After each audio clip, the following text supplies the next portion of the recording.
അമ്മാവാ അമ്മാവാ. അയ്യോ നേരം എടുത്തോ? പിന്നെ സാരെണീറ്റെന്നാ തോന്നണേ. അയ്യോ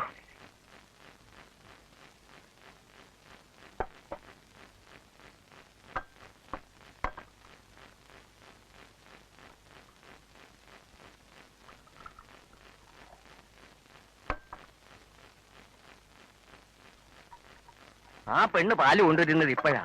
ഞാൻ കുറേ ചീത്ത പറഞ്ഞു.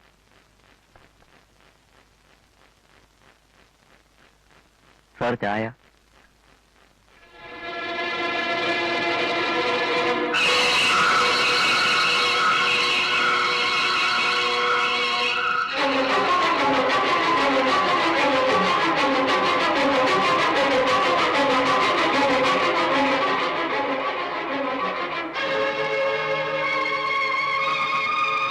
ഹലോ, സ്റ്റേഷനിലെ ഇത് ഹരീഷൻ സാറിന്റെ എവിടുന്ന?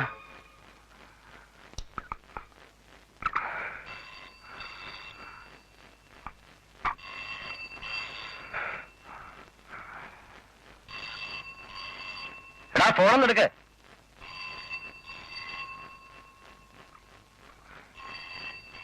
അനി അനി.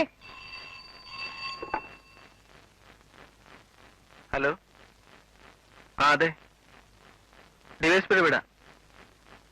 ആ വിളിക്കാം. ചേട്ടാ സ്റ്റേഷനിലാ. എന്താന്ന് ചോദിക്കേ? എന്തോ എമർജൻസി ആണോ പറഞ്ഞത്? ചേട്ടൻ തന്നെ ഒന്ന് ചോദിക്കേ.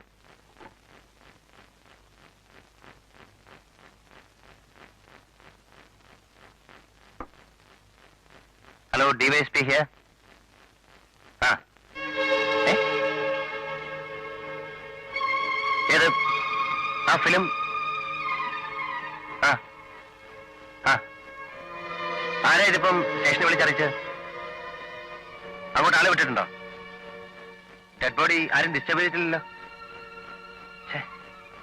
നഷ്ടമായിപ്പോയി. ഞാനിപ്പോ അങ്ങെത്താം. Really unfortunate. ആരാ കാലത്തെ കാറ്റുപോയി കിടക്കുന്നത്? ഹരികൃഷ്ണൻ. നമ്മുടെ? അത് തന്നെ, ഹരികൃഷ്ണൻ, ഫിലിം ഡയറക്ടർ. എങ്ങനെ തട്ടിയതാ? ആര്? ആരോ. ഭയങ്കര സെൻസേഷൻ ആവൂലേ ഇനി ഇത്? എവിടെ വെച്ച സംഭവം? അങ്ങേരുടെ സ്ഥലത്ത് വെച്ചേനെ. അങ്ങേര് ഇരുന്ന് കോട്ടേജ് വെച്ച്. ആരെങ്കിലും വിളിച്ചാ ഞാൻ സ്റ്റേഷനിലോട്ട് പുറപ്പെടാന്ന് പറഞ്ഞത്.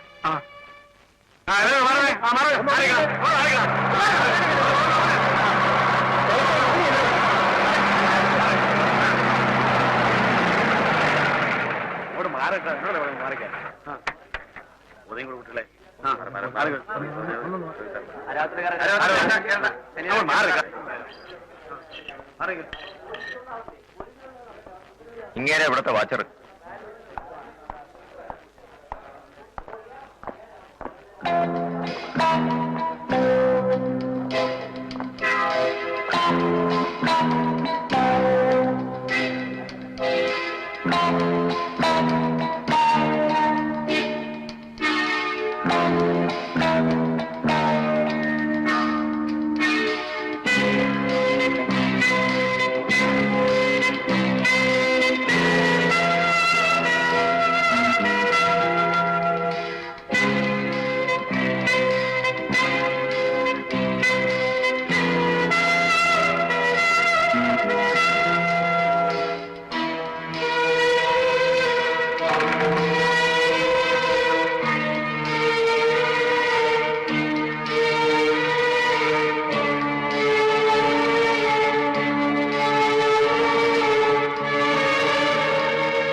ഇൻസ്റ്റന്റ് എത്ര? സർ.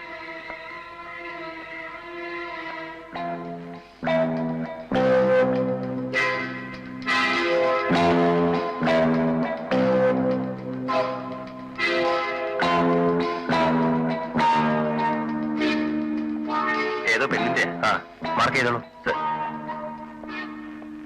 ആ നായ ഇതിന്റെ ഉള്ളിൽ കൊണ്ടുവരുമ്പോ കൂടെ കയറുന്നവരോട് പ്രത്യേകം പറയണം, ഒന്നും ഡിസ്റ്റർബ് ചെയ്തെന്ന്. സൈമൺ തന്നെ ഇവിടെ നിന്ന് സൂപ്പർവൈസ് ചെയ്തത്.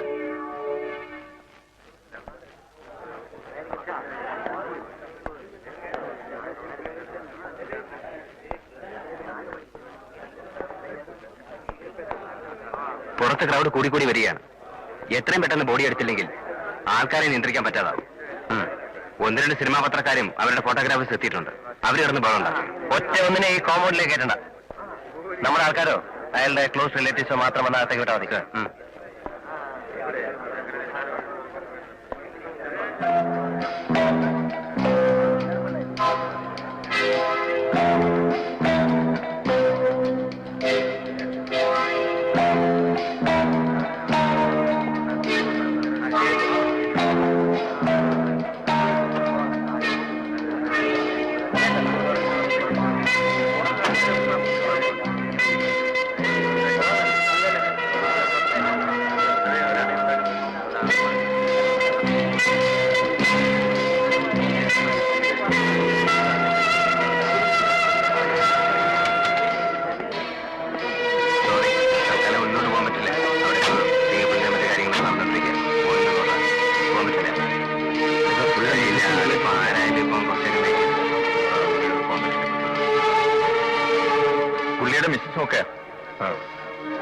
അവരെ ഇപ്പൊ ഉടനെ റൂമിലേക്ക് കയറ്റണ്ട.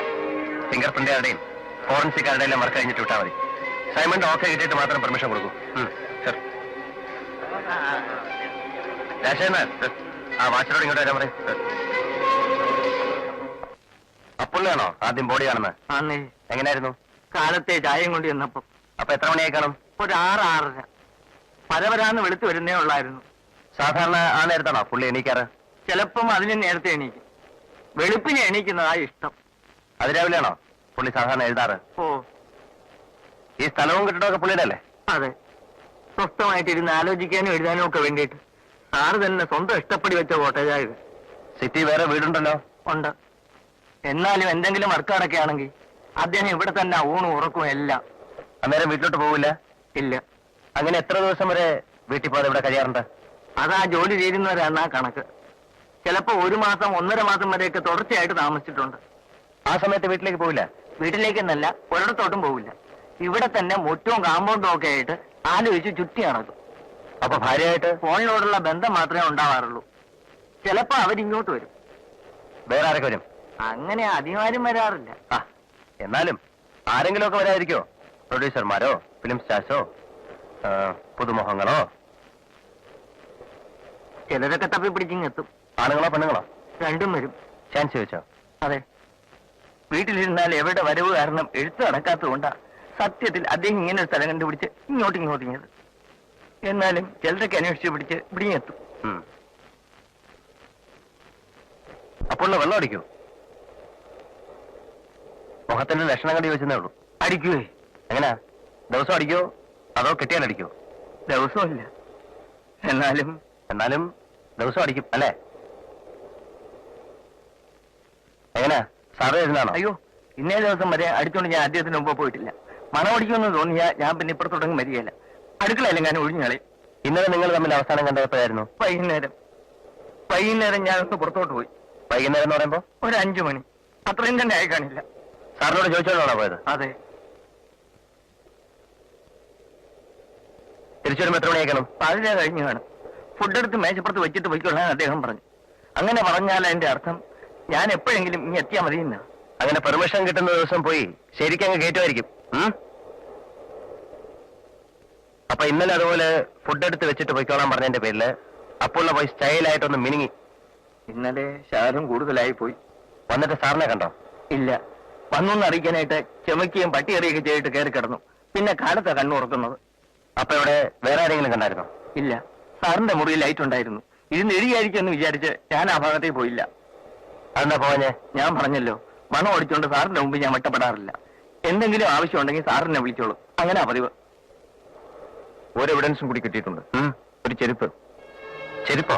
സർ, ഒരു ലേഡീസ് ചപ്പൽ. ഒരെണ്ണോ ഒരു ജോഡിയോ? ഒരെണ്ണം. റോണി സ്മെല്ല് പിടിച്ച് ഓടി കിട്ടിയതാ. എവിടെ കിടന്നു? ആ നടവഴിയിൽ. ഇന്നലെ സാറിന് ഗസ്റ്റ് വല്ലവരും ഉണ്ടായിരുന്നു? ആരുമില്ലായിരുന്നു. ഇനിയാന്ന്? കഴിഞ്ഞ 9 ദിവസമായിട്ട് സാർ ഇവിടെ താമസിക്കുന്നു. ഈ 9 ദിവസവും ഞാനല്ലാതെ കാലത്തെ പാലും കൊണ്ടുവരുന്ന ഒരു പെങ്കൊച്ചല്ലാതെ മറ്റൊറ്റയാളെ ഈ കാമ്പൗണ്ടിനുള്ളിൽ കടന്നിട്ടില്ല. അപ്പോൾ സ്റ്റേഷനിലോട്ട് വരേണ്ടി വരും. എനിക്ക് കുറെ കൂടെ ചോദിക്കാനുണ്ട്. അയ്യോ സാറേ, വയസ്സുകാലത്ത് അദ്ദേഹത്തിന്റെ ചോറായി എന്റെ ഈ തടി. ഇക്കാര്യത്തിൽ ഈ കളവിനെ സംശയിക്കുന്ന മഹാബാബ. അവിടെ കേൾക്കണം.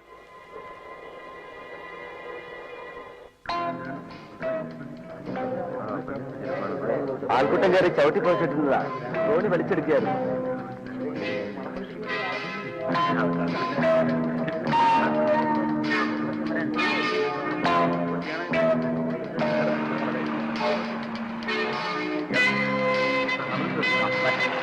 അതെ, മഹസർ കഴിഞ്ഞ് ബോഡി പോസ്റ്റ്മോർട്ടത്തിൽ എടുത്ത ഉടൻ ഈ വീടും ഗേറ്റും ഒക്കെ സീൽ ചെയ്തേക്കാൻ സൈമനോട് പറഞ്ഞേക്ക്. ഡ്യൂട്ടിക്ക് 1-2 കോൺസ്റ്റബിൾസിനെ ഈ ആൾക്കാരോടൊക്കെ മറിക്കമാ. എല്ലാവരും മറന്നേ.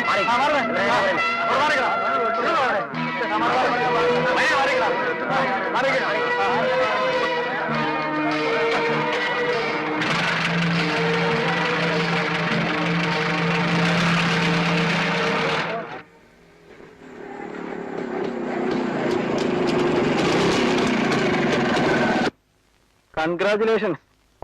ആ, എന്തിന്? സ്റ്റാർ തെളിഞ്ഞില്ലേ? വൈകുന്നേരം ടിവിയിൽ പേരൊക്കെ പറഞ്ഞിട്ടുണ്ടായിരുന്നു, കേട്ടില്ലേ? ആ, ഇനിയിപ്പോ നാളെ മുതൽ തുടങ്ങുകയല്ലേ അണ്ണന്റെ ഗ്ലാമർ കാലം. ഫിലിം വീക്ക്ലീസിൽ ഇനിയിപ്പോ ഒരു 3-4 മാസം ആശാൻ ഈ കേസുമായി കിടന്ന് വിലസ. മറ്റേ നടിയെ ചോദ്യം ചെയ്യുന്നത്, മറ്റേ നടനെ ചോദ്യം ചെയ്യുന്നത്. ഓഹോ, രോമാഞ്ചം. നടന്മാരെ മാത്രമേ ചോദ്യം ചെയ്യുന്നുള്ളൂ.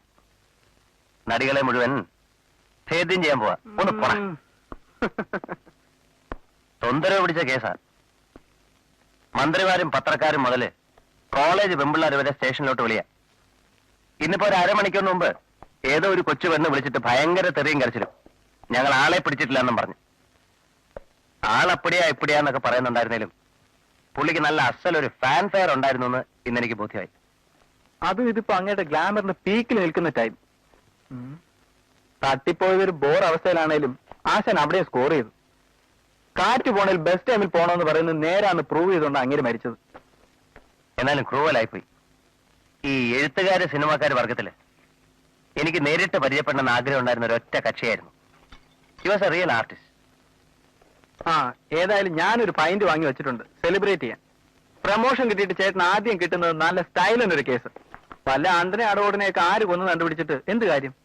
ഇതിപ്പോ പിടിച്ച 10 പേര് അറിയുമല്ലോ. പിടിച്ചില്ലേലും 10 പേരറിയും.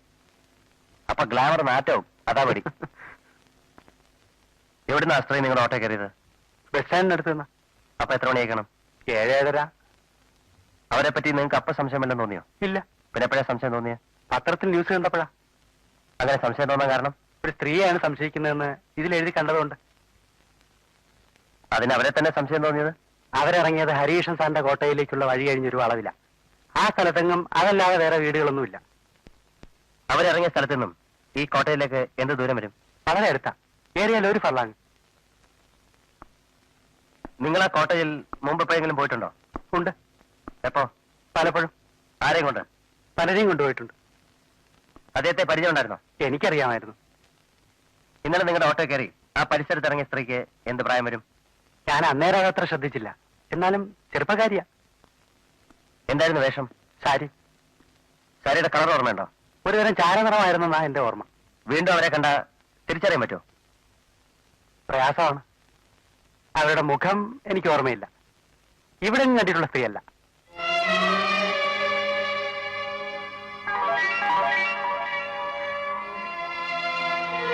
എത്ര വർഷമായി കാണും മാരേജ് കഴിഞ്ഞിട്ട്? 7 വർഷം. 7.5 കൊല്ലമാവും. ഈ വിവാഹത്തിന് നിങ്ങളുടെ വീട്ടുകാർക്കാർക്കും തീരെ താല്പര്യമില്ലായിരുന്നു എന്ന് കേൾക്കുന്നത് ശരിയാണോ? എന്തായിരുന്നു അങ്ങനെ എതിർക്കാൻ കാരണം? സിനിമാക്കാരൻ എന്നുള്ളതാണോ? പ്രധാനമായിട്ട് അത് തന്നെ. പിന്നെ ആ നേരത്ത് രാഗിണിക്ക് വേറൊരു വലിയ ആലോചന വന്നിട്ടുണ്ടായിരുന്നു. നിങ്ങളാരാ? ഞാൻ രാഗിണിയുടെ ഒരു വകയിൽ അമ്മായിയായിട്ട് വരും. എന്താ പേര്? ലീലാമ്മ. ലീലാമ്മ ഇവിടെ തന്നെയാണോ താമസിക്കുന്നത്? അതെ. എത്ര കാലമായിട്ട്? കഴിഞ്ഞ ഒരു 5-6 കൊല്ലമായിട്ട്. അദ്ദേഹത്തിന് എപ്പോഴും ജോലിയും തിരക്കൊക്കെ ആയതുകൊണ്ട് രാഗിനിക്കൊരു സഹായമായല്ലോ എന്നുകൊണ്ട് എന്നെ ഇവിടെ വിളിച്ചു നിർത്തിയിരിക്കുക. ഇക്കഴിഞ്ഞ 5-6 കൊല്ലമായിട്ട്? അതെ. അങ്ങനെയാണെങ്കിലേ ലീലാമ്മയോട് ഞാൻ പിന്നെ സംസാരിക്കാം. ഞാനിപ്പോ ഇവരോട് ചോദിക്കുന്ന ചോദ്യങ്ങൾക്കൊന്നും ലീലാമ്മ മറുപടി പറയണമെന്നില്ല, മനസ്സിലായോ? തൽക്കാലം ഇവിടെ ഇരിക്കൂ.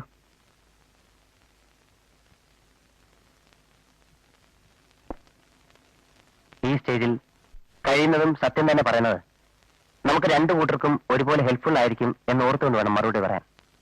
അത് ഞാൻ പറയാതെ അറിയാമല്ലോ. നിങ്ങളുടെ മാരീഡ് ലൈഫ് എങ്ങനെയായിരുന്നു? ഐ മീൻ എന്നെ മാരീഡ് ലൈഫും പോലെ തന്നെ എന്ന് പറയുമ്പോ ഒരു പ്രോബ്ലംസും ഇല്ലാത്തൊരു കുടുംബജീവിതമായിരുന്നു എന്നാണോ? ഏത് ഫാമിലി ലൈഫിലാ പ്രോബ്ലംസ് ഇല്ലാത്തത്? അത്രയ്ക്ക് തന്നെ ഇവിടെ ഉണ്ടായിരുന്നുള്ളൂ. പക്ഷെ അങ്ങനെയല്ലല്ലോ കേൾക്കുന്നത്. ഹരികൃഷ്ണന് പല സ്ത്രീകളുമായി ബന്ധമുണ്ടായിരുന്നു. അദ്ദേഹത്തിന് വരുന്ന സ്ത്രീ ശബ്ദത്തിലുള്ള ഒരു ഫോൺ കോൾ പോലും ഈ വീട്ടിൽ പ്രശ്നങ്ങൾ ഉണ്ടാക്കിയിരുന്നെന്നും ഒക്കെ കേൾക്കുന്നുണ്ടല്ലോ. അതൊക്കെ വെറുതെ കഥകളാണ്.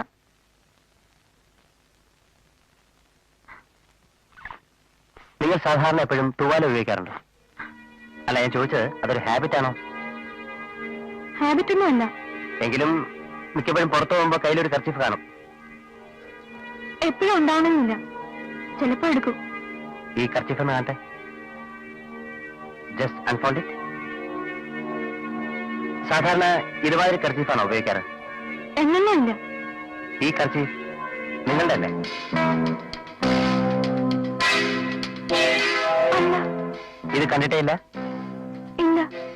ഇതുമാതിരി ഏതെങ്കിലും ഒരെണ്ണം ഇവിടെ വന്നിട്ടുള്ള ഏതെങ്കിലും സ്ത്രീകളുടെ കയ്യിൽ കണ്ടതായിട്ട് ഓർക്കുന്നുണ്ടോ? ഇല്ല. ഇതൊന്ന് കാലിടും. വിട്ടോക്കണം.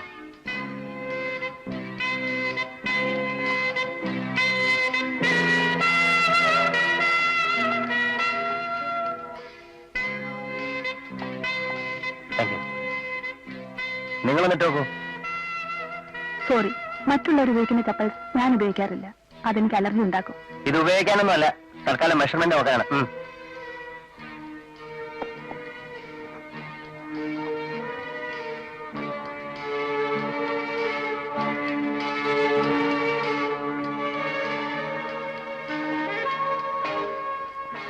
കൊല നടന്ന സ്ഥലത്തിനടുത്ത് നിന്ന് കിട്ടിയാണ് ഈ ചപ്പൽ. അത് ഞങ്ങളെ കൊണ്ടിട്ട് നോക്കിക്കുന്നത്?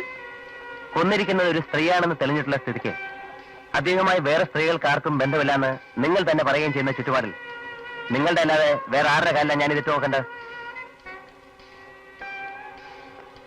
നിങ്ങളിങ്ങ് വരൂ.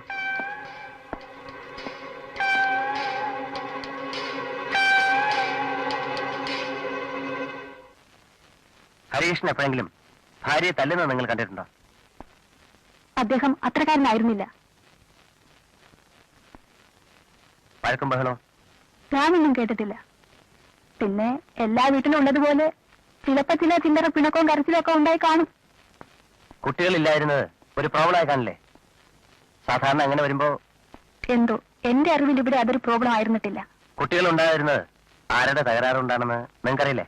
ഞാനത് ചോദിച്ചിട്ടില്ല. എന്നാലും അദ്ദേഹത്തിന്റെ തന്നെയാണെന്നാണ് ഞാൻ മനസ്സിലാക്കിയിട്ടുള്ളത്.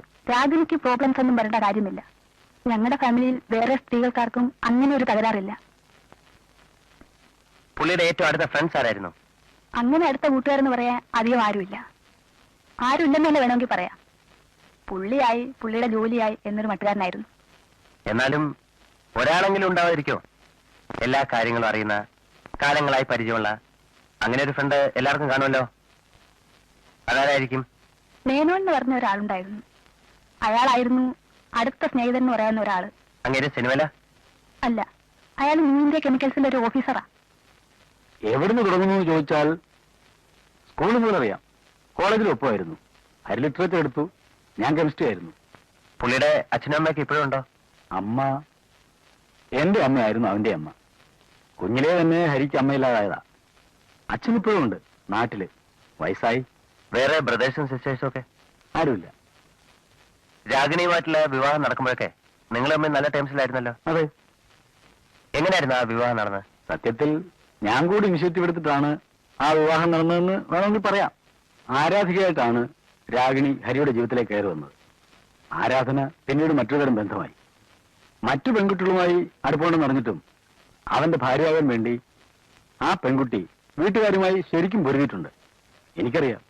എന്നിട്ട് പിന്നീട് അത് പ്രശ്നമായി മാറിയല്ലോ. അത് പിന്നെ മാറാതിരിക്കുമോ? ഭാര്യയായി കഴിയുമ്പോഴല്ലേ പെൺപിള്ളേർ പോലും എന്താ ഭാര്യയുടെ സ്വഭാവം എന്നറിയുന്നത്. ഒടുവിലൊടുവിൽ ഫോണിലൂടെ ഒരു പെണ്ണിന്റെ ശബ്ദം കേട്ടാൽ പോലും അവര് തെറി പറയുമായിരുന്നു എന്നാണല്ലോ കേൾക്കുന്നത്. കുറെയൊക്കെ ശരിയാണ്. മുറിമുറിപ്പിൽ തുടങ്ങി പൊട്ടിത്തെറിൽ അവസാനിച്ച ഒരുതരം റിലേഷൻഷിപ്പ് ആയിരുന്നു അത്. ആദ്യമൊക്കെ അവർ തമ്മിലുള്ള വഴക്കിന്റെ ഡീറ്റെയിൽസ് രാഗിണി ഇവിടെ വന്ന് എന്നോടും ഇവരോടും പറയുമായിരുന്നു. ഞങ്ങൾക്ക് അതിൽ പലപ്പോഴും ഇടപെടേണ്ടിയും വന്നിട്ടുണ്ട്. പിന്നെ നിർത്തി. കഴിഞ്ഞ 1.5 കൊല്ലമായിട്ട് നിങ്ങൾ തമ്മിൽ അത്ര നല്ല റിലേഷൻഷിപ്പ് അല്ലായിരുന്നു എന്ന് കേട്ടല്ലോ. കേട്ടത് നേരാണ്. എന്താ തെറ്റാൻ കാരണം? കാരണം തുളസി എന്നൊരു സിനിമയെ പറ്റി കേട്ടിട്ടുണ്ടോ? പിന്നെ ഈയിടെ ഇതാ പിടി എന്ന് പറഞ്ഞ് കയറി ഒരു സ്റ്റാറല്ലേ, ഏതൊരു നടന്റെ പേരുമായിട്ട് ബന്ധപ്പെട്ട് ഗോസിപ്പ് ഓളങ്ങളിൽ കിടന്ന് വിലസുന്ന പെണ്ണ്. അത് തന്നെ. അവളെ കണ്ടെത്തുന്നതും ഫിലിമിൽ ഇൻട്രൊഡ്യൂസ് ചെയ്യുന്നതും സ്റ്റാർ ആക്കുന്നതും എല്ലാം ഹരിയാണ്. വളരെ പൂർ ബാക്ക്ഗ്രൗണ്ടിൽ നിന്ന് പെൺകുട്ടിയായിരുന്നു തുളസി. പത്രക്കാർ അവളെയും ഹരീഷിനെയും കണക്ട് ചെയ്ത് അതുകൊണ്ട് എഴുതാൻ തുടങ്ങിയപ്പോൾ രാഗിണിക്ക് അതൊരു പ്രശ്നമായി. ഇവിടെ വരിക, ഇവരുടെ അടുത്ത് അതിനെപ്പറ്റി സംസാരിക്കുക, കരയുക, ഇതൊക്കെയാണ് പതിവായിരുന്നു. ഞങ്ങൾ എന്തെങ്കിലുമൊക്കെ പറഞ്ഞ് സമാധാനിപ്പിച്ചു വിടും. ഒരു ദിവസം തീരെ നനച്ചിരിക്കാതെ രാഗിണി ഇവിടെ കയറി വന്നു. അവൾ ആകെ ക്ഷോഭിച്ചിരുന്നു. കുട്ടി ഇപ്പൊ ആരാ ഫോണിൽ വിളിച്ച് പറഞ്ഞത്? ആരാണെന്ന് പറഞ്ഞില്ല. ഒരു അനോണിമസ് കാളിന്റെ പേരിൽ അനോണിമസോ ജെനുവിനോ എന്നുള്ളതല്ല, എനിക്കത് നേരാണോ എന്ന് അറിയണം. അവളുടെ വീട് അറിയായിരുന്നെങ്കിൽ ഞാൻ നിങ്ങളെ ബുദ്ധിമുട്ടിക്കാൻ വരില്ലായിരുന്നു. നേരെ പോയേനെ. എന്താ പറയുക? രാഗിണി ഒരു കാര്യം ചെയ്യും, ഇവിടെ ഇരിക്കൂ. ഞാൻ പോയി ഹരി അവിടെ ഉണ്ടോ നോക്കിട്ട് വരാം. അതുപോരാ, നിങ്ങൾ ഫ്രണ്ട്സ് ആണ്. എന്നെ സമാധാനിപ്പിക്കാൻ വേണ്ടിട്ട് ഉണ്ടെങ്കിലും ഇല്ലെന്നേ പറയൂ. ആരെങ്കിലും അറിഞ്ഞാൽ മോശമാവില്ലേ രാഗിണി? അതുകൊണ്ട് തന്നെയാണ് മറ്റാരോടെങ്കിലും ചോദിച്ചു വഷളാക്കാതെ നേരെ ഇങ്ങോട്ട് പോകുന്നത്. നിങ്ങൾ എന്റെ ഒപ്പം വന്ന് അവളുടെ വീട് കാണിച്ചു തരുന്നുണ്ടോ? ഇല്ലെങ്കിലും ഞാൻ പോകും.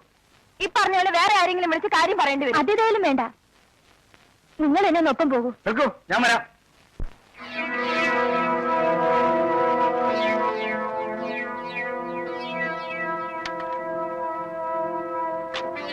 സാറിന് ഇങ്ങോട്ട് കയറി വരാം.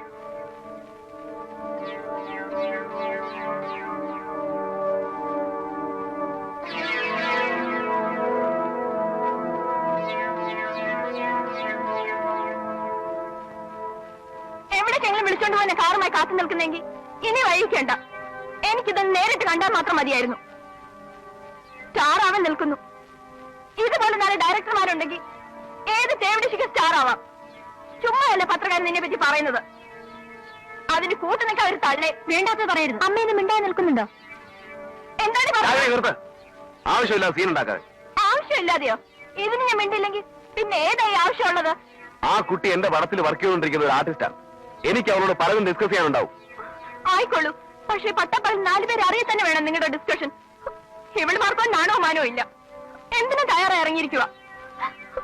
നിങ്ങൾ 4 പേര് അറിയുമെന്ന് പോലും ഒന്നും ഓർക്കാതെ.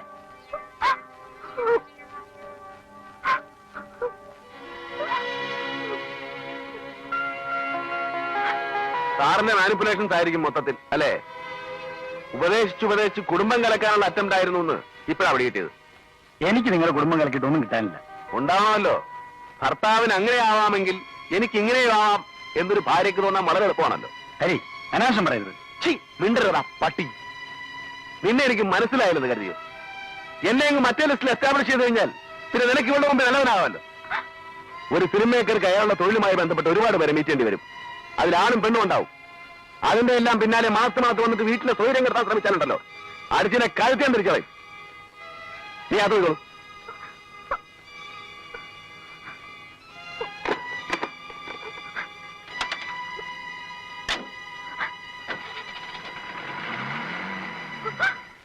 പിന്നീട് ഞാനും ഹരിയും തമ്മിൽ മിണ്ടിയിട്ടില്ല.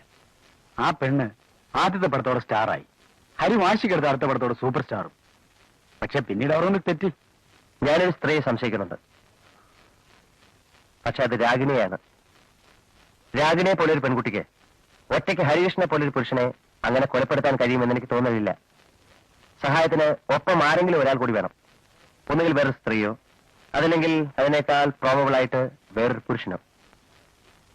രാഗിണിക്ക് ഈ മർഡറിൽ പങ്കുണ്ടെന്ന് തെളിഞ്ഞാൽ രാഗിണിയുമായി ഏറ്റവും അടുത്ത് സഹകരിച്ചിട്ടുള്ള ഫാമിലി എന്ന നിലയ്ക്ക് എനിക്ക് നിങ്ങളുടെ ഈ ഫാമിലിയെയും, എന്തിനാ വളച്ചിരിച്ച് പറയുന്നത്, നിങ്ങളെ തന്നെയും സംശയിക്കേണ്ടി വരും. வணக்கம் சார். ആ மேனேஜர் வெளியிலே போயிருக்கு. டேட் விஷயம் ஏதாவது சொல்லணும்னா அவர் வந்தா தான் தெரியும். துளசி இல்ல இருக்கு, எங்க இருக்கு? உள்ள இருக்கு, மேக்கப் போட்டுட்டே இருக்கு. നിങ്ങൾ മലയാളികളല്ലേ? ആമാ. പിന്നെന്താ മലയാളം പറയാത്ത? ഫീൽഡിൽ പഴകുന്നവർ അധികവും തമിഴന്മാരും തെലുങ്കന്മാരും ഒക്കെ ആയതുകൊണ്ട് എപ്പോഴും തമിഴ് താൻ വരും.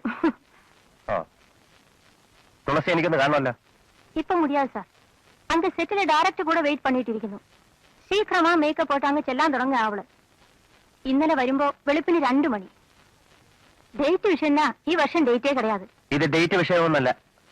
ഞാൻ ഇവരെ ഒരു കൊലക്കേസുമായി ബന്ധപ്പെട്ട് ക്വസ്റ്റ്യൻ ചെയ്യാൻ വന്ന പോലീസ് ഓഫീസറാണ്. വിളിക്കാവരെ ഇങ്ങോട്ട്. ഹരികൃഷ്ണ സാറിന്റെ? അത് തന്നെ സാർ. ഇപ്പൊ അവളെ വിളിച്ച് ചോദ്യം ചെയ്താ അവളുടെ മൂടേ പോയിടും. ഷൂട്ടിംഗും ക്യാൻസൽ ആവും. സായങ്കാലം വന്ന നിമ്മതിയാ. സായങ്കാലം വെറുതെ വൈകുന്നേരം വരാനൊന്നും നേരമില്ല. നിങ്ങളെ കുട്ടിയെ കൊണ്ട് വിളിക്കേ. മേക്കപ്പിൽ ഇരിക്കുകയാണ്. അത് സാരമില്ല.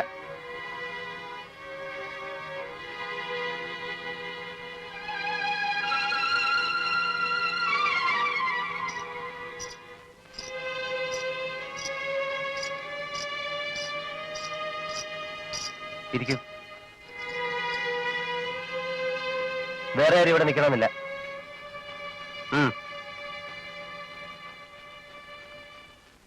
സാർ ഞാൻ ഒന്നും അറിഞ്ഞതല്ല സാർ. പത്രക്കാർ വെറുതെ അതും ഇതുമൊക്കെ എഴുതി വിടുന്നതല്ലാതെ ഞാൻ ഇക്കാര്യത്തിൽ തീർത്തും ഇന്നസെന്റ് ആണ് സാർ. നിങ്ങൾ ഈയിടെ ഏതൊരുത്തനെ കാശും കൊടുത്ത് പറഞ്ഞു കേട്ടോ ഹരികൃഷ്ണന്റെ സെറ്റിൽ പോയി അലമ്പുണ്ടാക്കാൻ.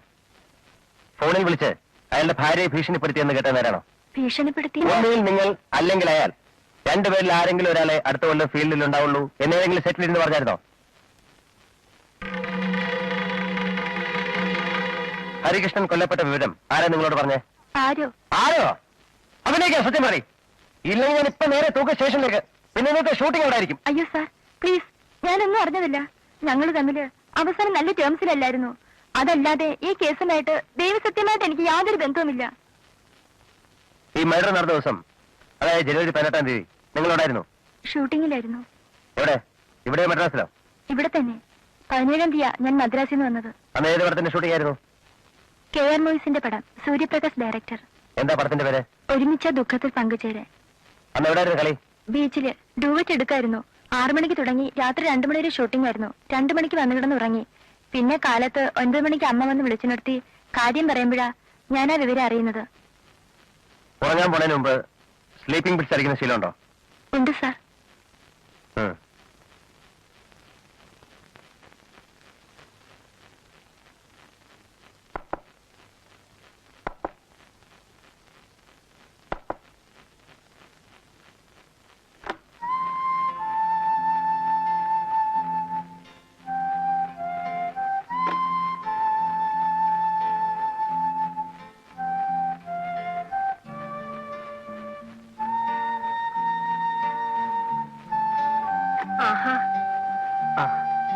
അനിലിനെ കുറച്ചു ദിവസമായില്ലേ ഈ വഴിക്ക് കണ്ടിട്ട്? ഞാനിങ്ങനെ ഒരു ടെസ്റ്റ് ഉണ്ടായിരുന്നു കമ്പ്യൂട്ടർ കോഴ്സിന്റെ, അതിന്റെ പ്രിപ്പറേഷനിലായിരുന്നുകൊണ്ട് ഇടയ്ക്ക് ശില്പ വിളിച്ചിരുന്നു. ഇരിക്കൂ. ശില്പം ഉറക്കമാണെന്നാ തോന്നുന്നത്. വിളിക്കാം.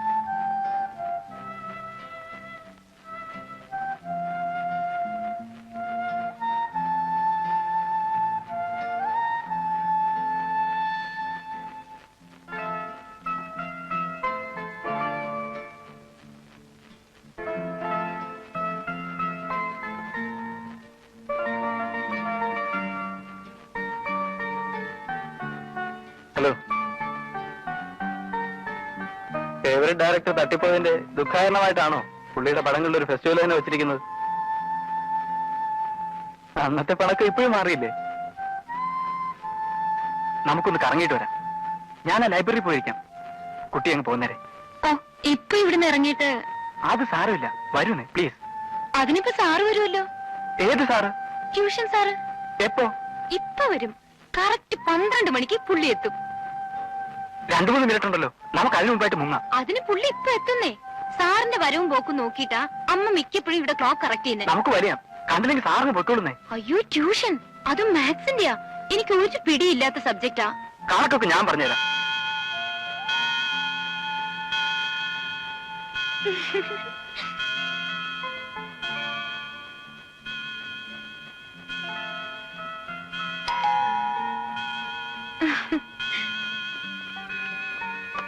Good afternoon sir.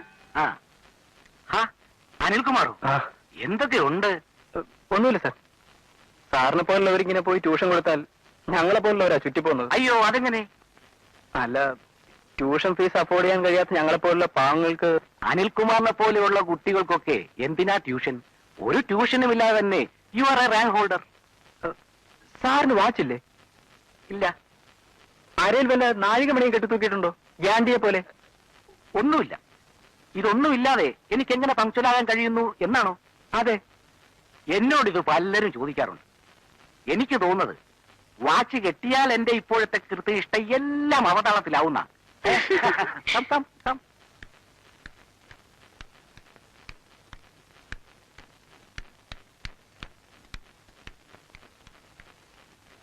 വാച്ച് കേട്ട് ടൈം ടേബിൾ തെറ്റുമെന്നുണ്ടെങ്കിൽ ഞാൻ ഒരു റോളക്സ് വാച്ച് വാങ്ങിച്ചു തരാം.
എവിടുന്ന എന്നൊന്നുമില്ല.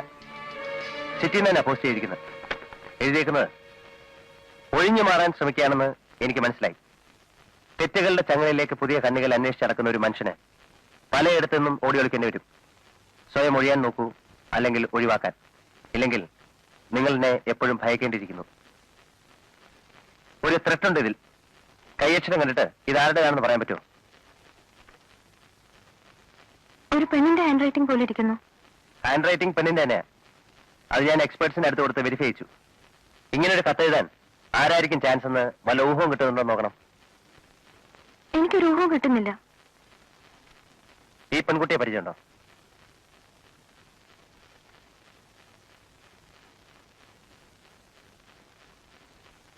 കണ്ടിട്ടില്ല.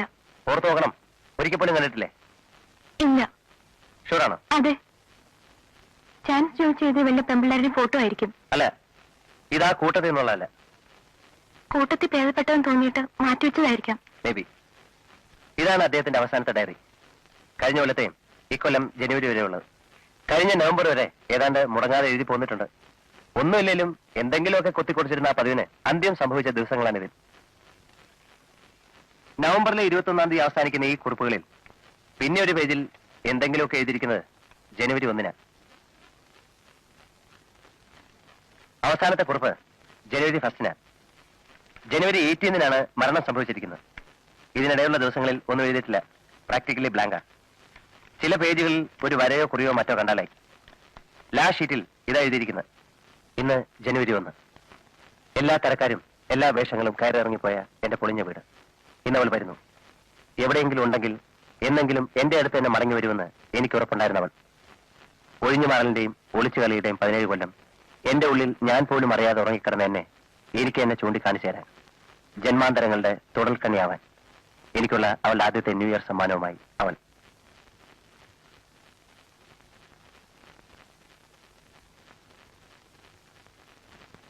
ഇന്ന് ജനുവരി 1. എല്ലാ തരക്കാരും എല്ലാ വേഷങ്ങളും കയറിയിറങ്ങിപ്പോയ എന്റെ പൊളിഞ്ഞ വീട്. ഇന്നവൾ വരുന്നു. എവിടെയെങ്കിലും ഉണ്ടെങ്കിൽ എന്നെങ്കിലും എന്റെ അടുത്ത് തന്നെ മടങ്ങി വരുമെന്ന് എനിക്ക് ഉറപ്പുണ്ടായിരുന്ന അവൾ. ഒഴിഞ്ഞുമാറലിന്റെയും ഒളിച്ചുകളിയുടെയും 17 കൊല്ലം എന്റെ ഉള്ളിൽ ഞാൻ പോലും അറിയാതെ ഉറങ്ങിക്കിടന്ന എന്നെ എനിക്ക് തന്നെ ചൂണ്ടിക്കാണിച്ചു തരാൻ, ജന്മാന്തരങ്ങളുടെ തുടൽക്കണ്ണിയാവാൻ എനിക്കുള്ള അവളുടെ ആദ്യത്തെ ന്യൂ ഇയർ സമ്മാനവുമായി അവൾ. ഇതേ അവളെ പറ്റി തന്നെയാണ് തൊട്ടു മുമ്പ് അവസാനമായിട്ട് എഴുതിയ പേജിലും റെഫർ ചെയ്യുന്നത്. അതായത് നവംബർ 21-ന്. അതിങ്ങനെയാണ്: ബുക്ക് റിലീസ്. പിന്നെയും എനിക്ക് സംശയം ബാക്കി നിൽക്കുന്നു. അത് അവൾ തന്നെ ആവുമോ? ഈശ്വര, അതങ്ങനെ ആയിരുന്നെങ്കിൽ. ഇത്രയേ ഉള്ളൂ. നവംബർ 21-നാണ് ഈ കുറിപ്പ്. നവംബർ 23-ാം തീയതിയാണ് ഈ കത്താരോ പോസ്റ്റ് ചെയ്തിരിക്കുന്നത്. ഇത് തമ്മിൽ എങ്ങനെയെങ്കിലും കണക്ട് ചെയ്യാൻ പറ്റുന്നുണ്ടോ? എനിക്കൊന്നും മനസ്സിലാവുന്നില്ല. ബുക്ക് റിലീസ് എന്ന് കണ്ടുകൊണ്ട് ഞാനിന്ന് വെരിഫൈ ചെയ്ത് നോക്കി. അപ്പൊ അത് അന്ന് അദ്ദേഹത്തിന്റെ ഒരു നോവലിന്റെ പ്രകാശന കർമ്മം നടന്നിട്ടുള്ള ഡേറ്റ് ആണ്. അതെ. ആ ദിവസത്തെ പറ്റി പ്രത്യേകമായിട്ട് എന്തെങ്കിലും ഓർമ്മയുണ്ടോ? ഉണ്ട്. അന്നാണ് അദ്ദേഹത്തിന്റെ അവസാനത്തെ നോവലിന്റെ റിലീസ് നടന്നത്. എവിടെ വെച്ചായിരുന്നു? ടൗൺ ഹാളിൽ വെച്ച്. ടൗൺ ഹാളിൽ നിങ്ങളും കൂടെ പോയിട്ടുണ്ടായിരുന്നോ? പോയിരുന്നു. സാധാരണ ഇങ്ങനെയൊക്കെയുള്ള ഫംഗ്ഷൻസിന് നിങ്ങളും അദ്ദേഹത്തിന്റെ ഒപ്പം പോകാറുണ്ടോ? ഇല്ല, സാധാരണ ഇങ്ങനെയൊന്നും ഉണ്ടാവാറില്ല. അദ്ദേഹത്തിന്റെ ലോകവും അവിടുത്തെ ചലനങ്ങളുമെല്ലാം എനിക്കെപ്പോഴും അപരിചിതമാണ്. അങ്ങോട്ടെന്നെ ക്ഷണിക്കാറില്ല.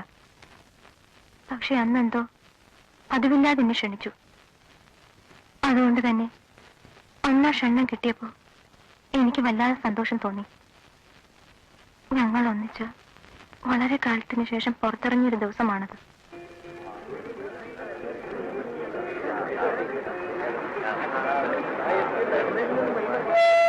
സുഹൃത്തുക്കളെ, മുഖ്യാതിഥി എത്തിക്കഴിഞ്ഞു. ചടങ്ങ് ഉടനെ ആരംഭിക്കേ. അല്പം വൈകിപ്പോയി. അത് സാരമില്ല, നമുക്കിപ്പോ തുടങ്ങും. വന്നാൽ നമസ്കാരം. വഴി വഴി വഴി. ഈ നൂറ്റാണ്ടിന്റെ കല, ഈ നൂറ്റാണ്ടിന്റെ മാധ്യമം എന്നൊക്കെ ചലച്ചിത്രത്തെ പറ്റി പലപ്പോഴും പരാമർശിച്ച് കേൾക്കാറുണ്ട്. എന്തോ അറിവ് കുറവ് കൊണ്ടായിരിക്കാം ചലച്ചിത്രത്തെ ഇതര കലകളുമായി തുലനം ചെയ്ത് കാണാൻ ഈ ഉള്ളവന് സാധിക്കാറില്ല. ഞാൻ സിനിമ കാണാറുമില്ല.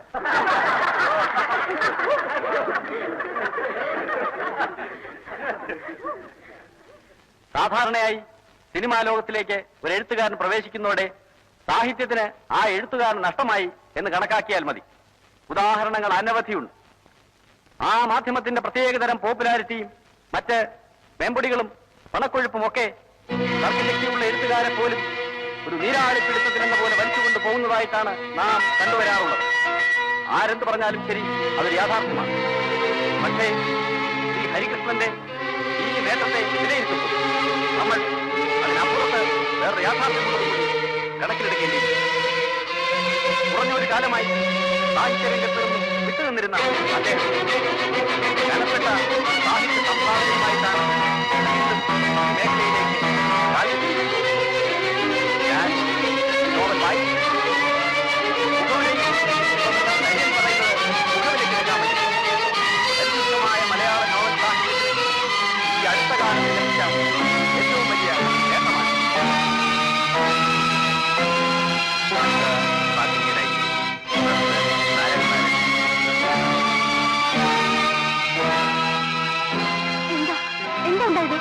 പെട്ടെന്ന് തലവേദന ഷിവറിങ് പോലെ ഈ എക്സൈറ്റ്മെന്റ് കാരണം പ്രഷർ കയറി. എന്താ എന്താ സാർ, എന്ത് പറ്റി?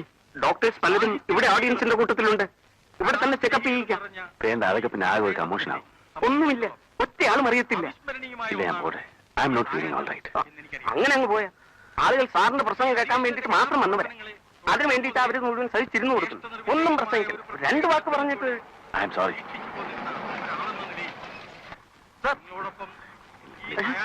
സന്തോഷം പങ്കിടാൻ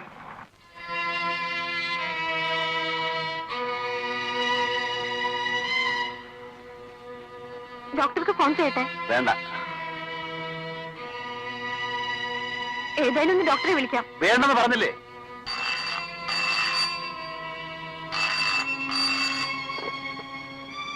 ഹലോ, അതെ, ഇപ്പൊ എത്തി. ടൗൺ ഹാളിലാണ്. നീ അവിടെ അങ്ങനെ വെക്ക്. ഇല്ല, റെസ്റ്റ് ചെയ്യാണ്. ഡോക്ടറെ കണ്ടില്ല. കാണാം. വയ്ക്കട്ടെ. അവിടെ ആളുകൾ ആകെ ബഹളായിരിക്കുമെന്നാ. എന്ന് വെച്ച്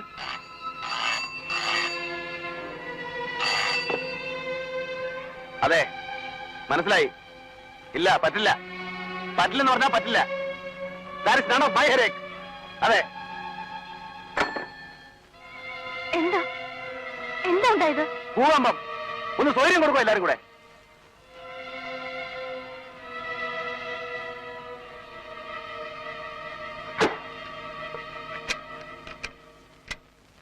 ആ രാത്രി അദ്ദേഹം ബെഡ്റൂമിലേക്ക് വന്നതേയില്ല. ഭക്ഷണവും കഴിച്ചില്ല. ആ നൈറ്റ് പിന്നെ എങ്ങനെ കലാശിച്ചു? എങ്ങനെ കലാശിക്കാൻ? എനിക്കെന്നും കരച്ചിലിന്റെ ഒരു രാത്രി. അദ്ദേഹം ഉറങ്ങിയിട്ടില്ലെന്നാ തോന്നുന്നത്. നേരം വെളുക്കുന്നവരെ അവിടെ നടക്കുന്ന ഇരിക്കുന്ന ഒക്കെ കേൾക്കാമായിരുന്നു. ഓഡിയൻസിന്റെ ഇടയിൽ ആരെയോ കണ്ട് പുള്ളി ആകെ അപ്സെറ്റ് ആയെന്നാണോ നിങ്ങൾക്ക് തോന്നിയത്? എന്ന് തന്നെ വേണം വിചാരിക്കാൻ. Book release. പിന്നെയും എനിക്ക് സംശയം ബാക്കി നിൽക്കുന്നു. അത് അവൾ തന്നെയാവുമോ? ഈശ്വര, അതങ്ങനെയായിരുന്നെങ്കിൽ. പക്ഷെ ഇത് കണ്ടാൽ ഭയന്ന പോലെ അല്ലല്ലോ തോന്നുന്നത്. ഈശ്വര, അതങ്ങനെ തന്നെ ആയിരുന്നെങ്കിൽ എന്ന് എഴുതണമെങ്കിൽ പുള്ളി കാണാൻ ആഗ്രഹിച്ചിരുന്ന ആരെയോ കണ്ടു എന്നല്ലേ തെളിയുന്നത്? അതേ അവൾ തന്നെയല്ലേ ജനുവരി 1 17 വർഷങ്ങൾക്ക് ശേഷമുള്ള ആദ്യത്തെ ന്യൂ ഇയർ ഗിഫ്റ്റുമായി അദ്ദേഹത്തെ കാണാൻ ചെന്നത്? എന്തോ എനിക്ക് അദ്ദേഹത്തെ 7 വർഷത്തെ പരിചയമേ ഉള്ളൂ. അതിനു മുമ്പത്തെ കഥകളൊന്നും ഞാൻ ചെയ്യാൻ പോയിട്ടില്ല.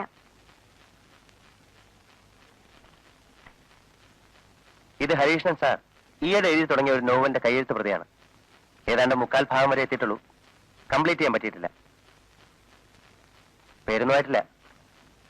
വായിച്ചിട്ടുണ്ടോ ഇത്? ഇല്ല. എഴുതി പൂർത്തിയാക്കുന്നത് വരെ സ്വന്തം വർക്ക്സ് മറ്റൊരാൾ കാണുന്നതോ വായിക്കുന്നതോ അദ്ദേഹത്തിന് ഇഷ്ടമല്ല. ചിലപ്പോ ചില നല്ല മൂഡിലാണെങ്കിൽ അവിടുത്തെ വാച്ചർ അപ്പോളെ വിളിച്ചു നിർത്തി കുറെ പോർഷൻസ് വായിച്ചു കേൾപ്പിക്കുമെന്ന് പറയാറുണ്ട്. മറ്റാരും മാനുസ്ക്രിപ്റ്റ് കാണിക്കാറില്ല. അപ്പൊ ഈ കയ്യെഴുത്ത് പ്രതിയിൽ എന്താ ഉള്ളതെന്ന് സ്വല്പമെങ്കിലും അറിയാവുന്ന ഒരാൾ അപ്പോള മാത്രമായിരിക്കും എന്നാണോ?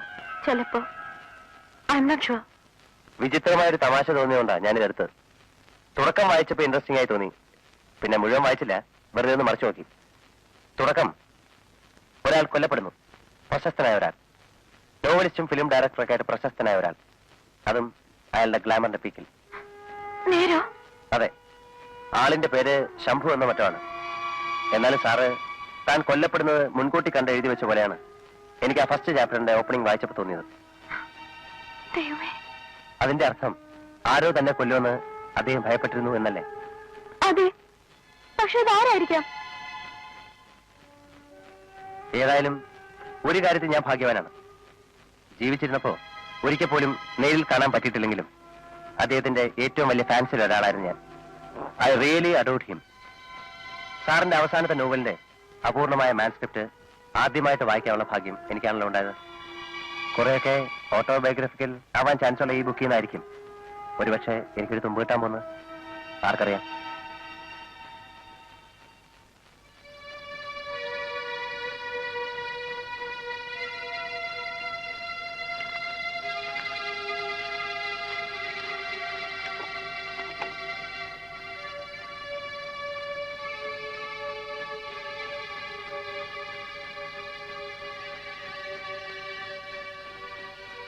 എക്സാമിന്റെ തലേ ദിവസം ഇരുന്ന് പഠിക്കുന്ന പോലാണല്ലോ. തീർന്നോ? ആ, എന്നിട്ട് ഒരു ക്ലൂ ഇല്ല. കഷ്ടം. എങ്ങനെ തീരുന്നു?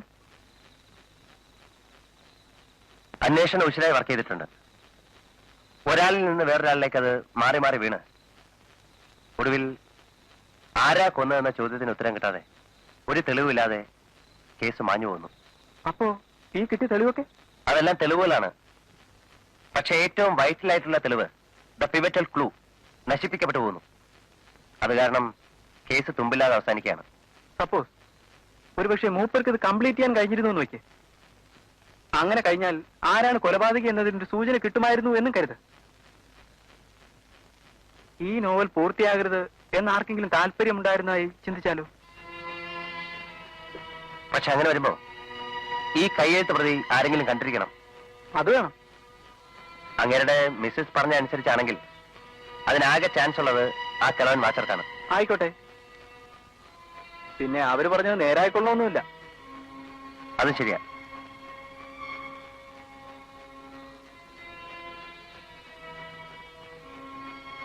ചേടാ, ഇതാകെ കൺഫ്യൂഷൻ ആവുകയാണല്ലോ.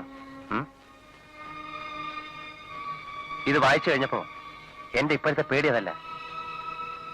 സ്വന്തം മരണം എഴുതി വെച്ചത് അങ്ങേർക്ക് അറിയാൻ പറ്റിയതുപോലെ കേസും ബുക്കിലെ പോലെ ആ വൈറ്റൽ ക്ലൂ ഇല്ലാതെ കലാശിക്കുമെന്ന്. ഇനി അവിടെ അറിയാൻ പറ്റിയല്ലോ. അങ്ങനെയൊന്നും ഇല്ലെന്നേ.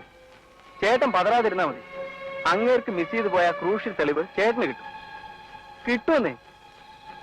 U are a bright boy, I know. ഈ പെൺകുട്ടിയെ പറ്റി ഞാൻ കേട്ടിട്ടുണ്ട്, ഒരിക്കലും മറ്റേ കണ്ടിട്ടുണ്ട്. അത് പക്ഷെ 10-17 വർഷം മുമ്പും കണ്ട. എന്നാലും ഇപ്പോഴും അതേ ഫോട്ടോ വയ്ക്കണമെന്നുണ്ടെങ്കിൽ അത് വയ്ക്കാം. ഹരിക്ക് ജീവിതത്തിൽ പല പെൺകുട്ടികളുമായിട്ടും പലതരത്തിലുള്ള അടുപ്പങ്ങൾ ഉണ്ടായിരുന്നിരിക്കാം. എന്നാൽ ഈ പെൺകുട്ടിയെ പറ്റി അയാൾ പലപ്പോഴും എന്നോട് പറഞ്ഞിട്ടുണ്ട്.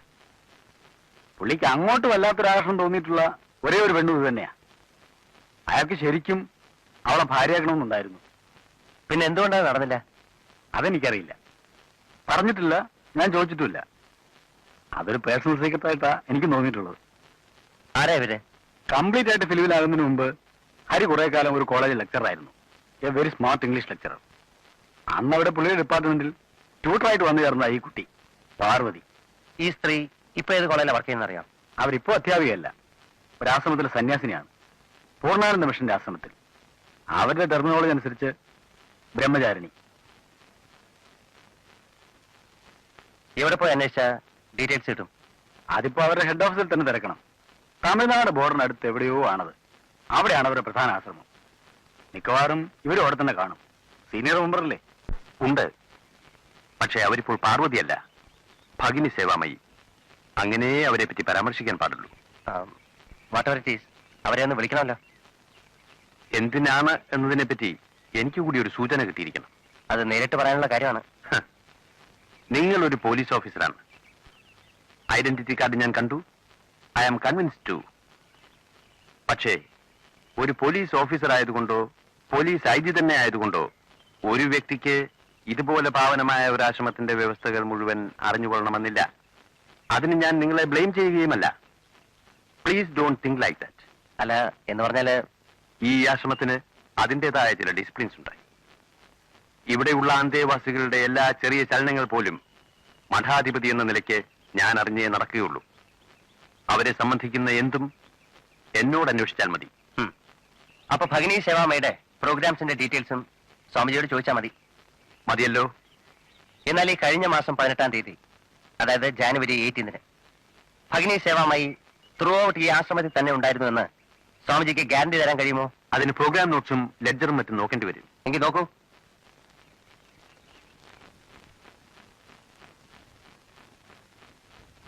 ഇക്കഴിഞ്ഞ ജാനുവരി 18-ാം തീയതി 18th, അന്ന് ഉച്ചയ്ക്ക് ശേഷം അവർ ആശ്രമത്തിൽ ഉണ്ടായിരുന്നില്ല.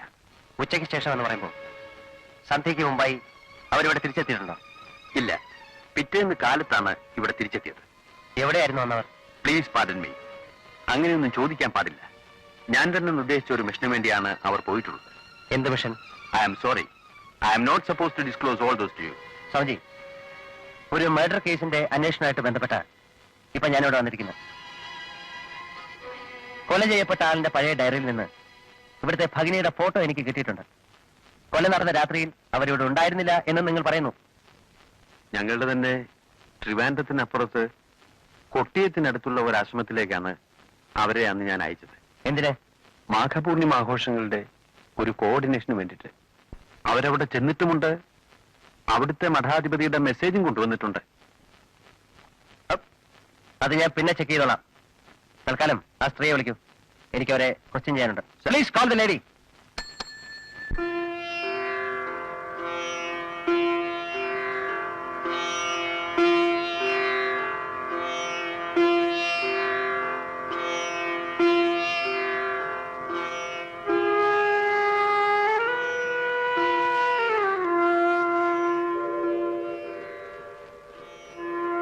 ഇരിക്കൂ.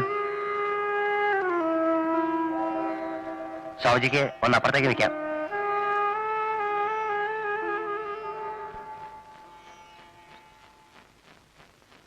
ഞാനൊരു മർഡർ കേസുമായിട്ട് ബന്ധപ്പെട്ടിട്ടാണ് മിസ് പാർവതി അന്വേഷിച്ചു വന്നത്. എക്സ്ക്യൂസ് മീ, ദയവ് ചെയ്ത് ആ പേര് വിളിക്കാതിരുന്നാൽ കൊള്ളാം.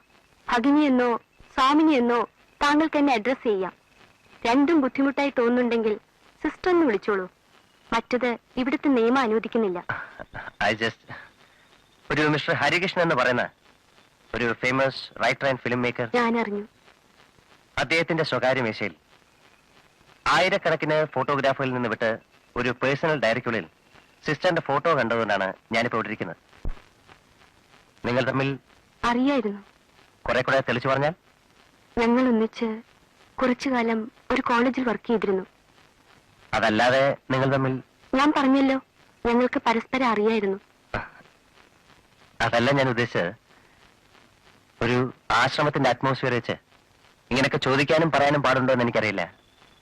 ബട്ട് അറിയേണ്ട കാര്യങ്ങൾ അറിഞ്ഞല്ലേ പറ്റൂ. അതുകൊണ്ട് ചോദിക്കുകയാണ്. നിങ്ങൾ തമ്മിൽ കുറച്ച് കൂടുതൽ അടുപ്പമുണ്ടായിരുന്നു എന്ന് ഞാൻ അറിഞ്ഞു. 17 കൊല്ലത്തിനപ്പുറത്തെ ഒരു പ്രത്യേകതരം എക്സ്പീരിയൻസും കുറെ പ്രത്യേകതരം ദിവസങ്ങളും. അതിനെപ്പറ്റി ഇപ്പൊ തിരക്കുന്നത് വേണ്ടി വന്നതുകൊണ്ടല്ലേ? നിങ്ങൾ അറിഞ്ഞത് കുറെയൊക്കെ ശരിയാണ്. അതുമായിട്ട് ബന്ധപ്പെട്ടിട്ടാണോ സിസ്റ്റർ ഇങ്ങനൊരു ജീവിതത്തിലേക്ക് വഴിതിരിഞ്ഞ്? എന്ന് വേണമെങ്കിലും പറയാം. പിന്നീട് നിങ്ങൾ തമ്മിൽ കണ്ടിട്ടുണ്ടോ? ഇല്ല. ഹരികൃഷ്ണൻ എപ്പോഴെങ്കിലും ഇവിടെ വന്നിട്ടുണ്ടോ ഈ ആശ്രമത്തിൽ? ഇല്ല. സിസ്റ്റർ എപ്പോഴെങ്കിലും അദ്ദേഹത്തെ കാണാൻ ശ്രമിച്ചിട്ടുണ്ടോ? ഇല്ല. അപ്പൊ കണ്ടിട്ടേ ഇല്ല? ഇല്ല. അദ്ദേഹം മരിക്കുന്നതല്ലേ? ഇല്ല. മരിച്ചതിന് ശേഷവും? ഇല്ല. ഈ പറഞ്ഞ ദിവസം, അതായത് ജനുവരി 18-ാം തീയതി, നിങ്ങൾ കൊട്ടിയത്തുള്ള ആശ്രമത്തിലേക്ക് തന്നെയാണോ പോയത്? അതെ. ആ രാത്രി അവിടെ തന്നെ ആയിരുന്നു കഴിഞ്ഞത്? അതെ. അതിനവിടെ രജിസ്റ്റർ ഉണ്ട്. Thank you. ഞാൻ അത് അവിടെ ചെക്ക് ചെയ്തോളാം. Sorry for the disturbance.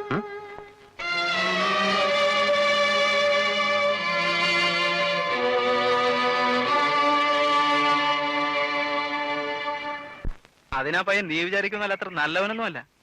കാണാൻ കൊള്ളാവുന്ന സകല പെമ്പിള്ളാരുടെയും പുറകെ വായി നോക്കി നടക്കുന്നവനാണ്. അപ്പൊ ഞാൻ കാണാൻ കൊള്ളാന്നർത്ഥം. ദേ, ഞാൻ പറഞ്ഞില്ലെന്ന് വേണ്ട. അവൻ കഞ്ചാവ് അടിക്കും, ഡ്രിങ്ക്സ് കഴിക്കും, ഈയുടെ ഹെറൈനും തുടങ്ങിയിട്ടെന്ന് തോന്നുന്നുണ്ട്. നിങ്ങൾ എന്തൊക്കെ പറഞ്ഞാലും ആ പയ്യൻ ആള് സ്മാർട്ടാ. I like him. എന്തൊരു കയ്യില് ഡീസന്റാ. എന്നും പറഞ്ഞിരുന്നു. ഒരു ദിവസം കാണാൻ കുട്ടി പോലും അറിയാതെ കുട്ടി അവന്റെ വലയെ കിടക്കുന്നത്. അത്രയ്ക്ക് മിടുക്കനാണെങ്കിൽ അവന് ഭയങ്കര കംഫർട്ടബിൾ ആയിരിക്കുമല്ലോ. I will prefer that. അപ്പൊ ബാക്കിയുള്ളവൻ ഇത്രയും കാലം 8 കാലം മാതിരി വലകെട്ടി ഉണ്ടായിക്കൊണ്ടുവന്നത്? മേക്ക് യുവർ വല ബെറ്റർ, സ്ട്രോങ്ങർ. പഠിച്ചിട്ടില്ലേ? സർവൈവൽ ഓഫ് ദ ഫിറ്റസ്റ്റ് എന്നാ പ്രമാണം. ഇല്ല, സാർ അതൊന്ന് പറഞ്ഞെന്നാ കൊള്ളാം. ഫിറ്റസ്റ്റ് എന്ന് പറഞ്ഞാൽ ഏത് സെൻസിലാണെന്ന് കൂടെ കേട്ടില്ലേ? പബ്ലിക് ആയിട്ടാണ് പൊലയാടി പോനെ പരിപാടി. സാർ, ഇതെന്റെ വൈഫാണ് സാർ. ആണോടി? അല്ല സാർ, പിന്നെ ഇങ്ങനെ കുറച്ചു നാളായിട്ട് എപ്പോഴും എന്റെ പുറകെ വായി നോക്കി നടക്കുന്ന ഒരുത്തനാ സാർ. നീ മിനിയാന്ന് ഇതേ സ്പോട്ടിൽ ഏതാണ്ട് ഇതേ നേരത്തെ വേറൊരു പെണ്ണുമായിട്ട് വർത്താനം പറഞ്ഞോണ്ടിരിക്കുന്നുണ്ടല്ലോ. ഉള്ള കഞ്ഞി പാറ്റിയിടരുത്, പറഞ്ഞേക്കാം. ബാക്കിയുള്ളവൻ കഷ്ടപ്പെട്ട് പോട്ടെ മോളെ. ആശാൻ കേസ് അന്വേഷിച്ച് അവസാനം ഇപ്പൊ ലേറ്റസ്റ്റ് ആയിട്ട് ഒരു കുരുക്കി പോയി ചാടിക്കൊടുത്തുന്ന തോന്നുന്നത്. അന്വേഷണം ഒരു പെണ്ണിൽ നിന്ന് വേറൊരു പെണ്ണിലേക്ക് സ്ലിപ്പായി ഇപ്പൊ അതൊരു ജാക്കി സ്ഥാനത്തിൽ പോയി ഉടക്കി നിൽക്കുക. പുള്ളിക്കാണെങ്കിൽ അവളോട് ഉള്ളിൽ ഭയങ്കര പ്രേമവും. ഇന്നലെ രാത്രി മുഴുവൻ കക്ഷി എന്നോട് അവളുടെ ബ്യൂട്ടിയെ പറ്റി പറഞ്ഞ് ബോറടിക്കായിരുന്നു. അത് ക്ലീൻ. ഇൻവെസ്റ്റിഗേഷൻ മൂത്ത് കുറ്റവാളിയെ കയ്യെ കിട്ടുമ്പോ കുറ്റവാളി ഇൻവെസ്റ്റിഗേറ്റിംഗ് ഓഫീസറും തമ്മിൽ ഡിങ് ഡിങ്. ചേട്ടനെനി കാണട്ടെ, ഞാനിട്ട് വാരുന്നുണ്ട്. അയ്യോ, അതൊന്നും ചെയ്തോളല്ലേ. ഞങ്ങൾ തമ്മിൽ എല്ലാം പറയും. എന്ന് വെച്ച് ഞാനത് പുറത്താരോടെങ്കിലും പറഞ്ഞു എന്നറിഞ്ഞാൽ പുള്ളിക്ക് ചിലപ്പോൾ അത് ഇഷ്ടപ്പെട്ടില്ലെന്ന് വരും. ഓ, സപ്പോസ് ചേട്ടന്റെ സ്ഥാനത്ത് നിങ്ങളാണെന്നിരിക്കട്ടെ, ഒരു പോലീസ് ഓഫീസർ. ഇതുപോലൊരു കേസ് കൈ കിട്ടിയെന്നും വെക്കുക. അന്വേഷിച്ച് വരുമ്പോ ഒടുവിൽ കൾപ്പിട്ട് ഞാനാണ് തെളിഞ്ഞതായിട്ട് ഇമാജിൻ ചെയ്യും. അപ്പൊ എന്ത് ചെയ്യും? എന്ത് ചെയ്യുന്നു? ഛീ, ഇനി എന്നോട് മിണ്ടണ്ട. 18-ാം തീയതി നിങ്ങൾ കൊട്ടിയത്തുള്ള ആശ്രമത്തിലുണ്ടായിരുന്നു എന്ന് പറഞ്ഞത് ശരിയാണ്. രാത്രി നിങ്ങൾ അവിടെ തന്നെയാണ് ഉറങ്ങിയിട്ടുള്ളതും. അതും അവിടുത്തെ രജിസ്റ്ററിലുണ്ട്. പക്ഷെ നിങ്ങൾ അവിടെ എത്തുന്നത് രാത്രി 9 മണി അടുപ്പിച്ചാണ്. 8:40 അറൈവൽ ടൈം. ഇവിടെ നിന്ന് ഉച്ചയ്ക്ക് 2 മണിക്ക് പോയി എന്ന് പറയുന്നു. 2 മണിക്ക് ഇവിടെ നിന്ന് ഇറങ്ങിയാൽ നിങ്ങൾ നോർമൽ കോഴ്സിൽ 5 മണിക്ക് അവിടെ എത്തണം. ഏറിയാൽ 6. വഴിയിൽ ബസ് കേടായെന്നോ ആക്സിഡന്റ് ആയെന്നൊക്കെ പറയാൻ തുടങ്ങിയാൽ എനിക്ക് പിന്നെ ട്രാൻസ്പോർട്ട് ഓഫീസിൽ കയറി ഇറങ്ങി അതും വെരിഫൈ ചെയ്ത് കണ്ടുപിടിക്കേണ്ടി വരും. കൂടുതൽ മെനക്കെടുത്തണമെന്നില്ലെങ്കിൽ ഞങ്ങൾ കള്ളം പറയില്ല എന്ന് പ്രതിജ്ഞ എടുത്തിട്ടുള്ളവരാണ്. അത് ഞങ്ങളുടെ നിയമാവലിയിലെ ഒരു പ്രധാന നിബന്ധനയാണ്. വഴിക്ക് അങ്ങനൊരു ട്രാഫിക് പ്രോബ്ലം ഉണ്ടായിട്ടില്ല. അങ്ങനെയാണെങ്കിൽ വൈകുന്നേരം 5 മണി മുതൽ രാത്രി 9 മണി വരെ സിസ്റ്റർ എവിടെയായിരുന്നു എന്ന് പറയേണ്ടി വരും. You will have to explain that absence. Postmortem report അനുസരിച്ച് സന്ധ്യയ്ക്ക് 6 മണിക്കും രാത്രി 8 മണിക്കും ഇടയിലാണ് ഹരികൃഷ്ണന്റെ മർഡർ നടന്നിട്ടുള്ളത്. 6-നും 9-നും ഇടയ്ക്കുള്ള ആ സമയം, ആ ക്രൂഷ്യൽ 3 മണിക്കൂർ സിസ്റ്റർ എവിടെയായിരുന്നു എന്ന് പറഞ്ഞേ നോക്കൂ. അതെന്റെ ഒരു പേഴ്സണൽ അഫെയർ ആണ്, പറയാൻ നിവൃത്തിയില്ല.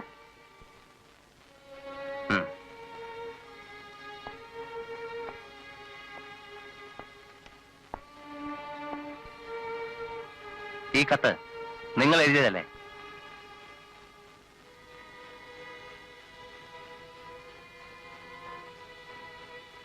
അല്ലേ? അല്ല. പക്ഷേ ആ കൈയക്ഷരം ഭഗനിക്കറിയാമല്ലോ. ഇതാരെഴുതിയതാണെന്ന് നിങ്ങൾക്കറിയില്ലേ? അറിയാം. ആരാണ്? അത് ഞാൻ പറയില്ല.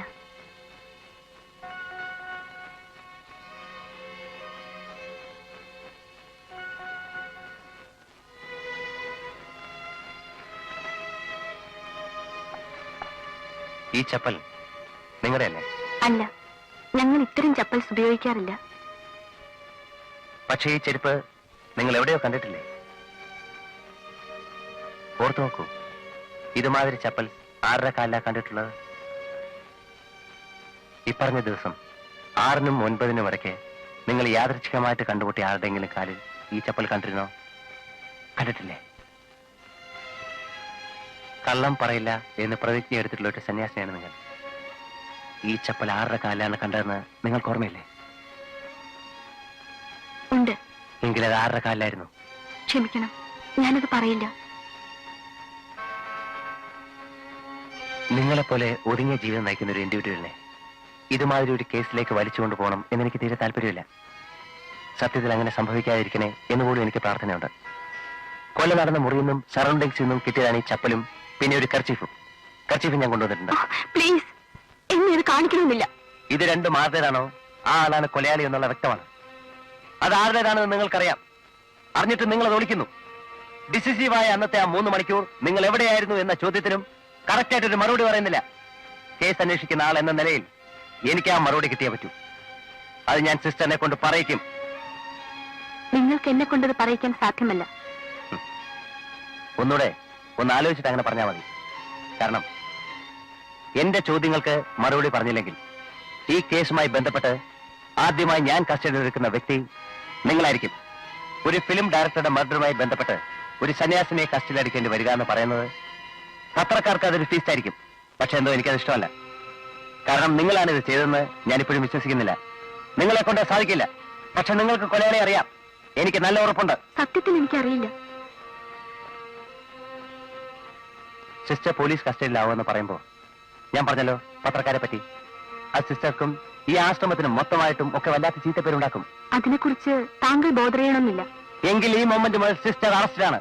U are in our custody.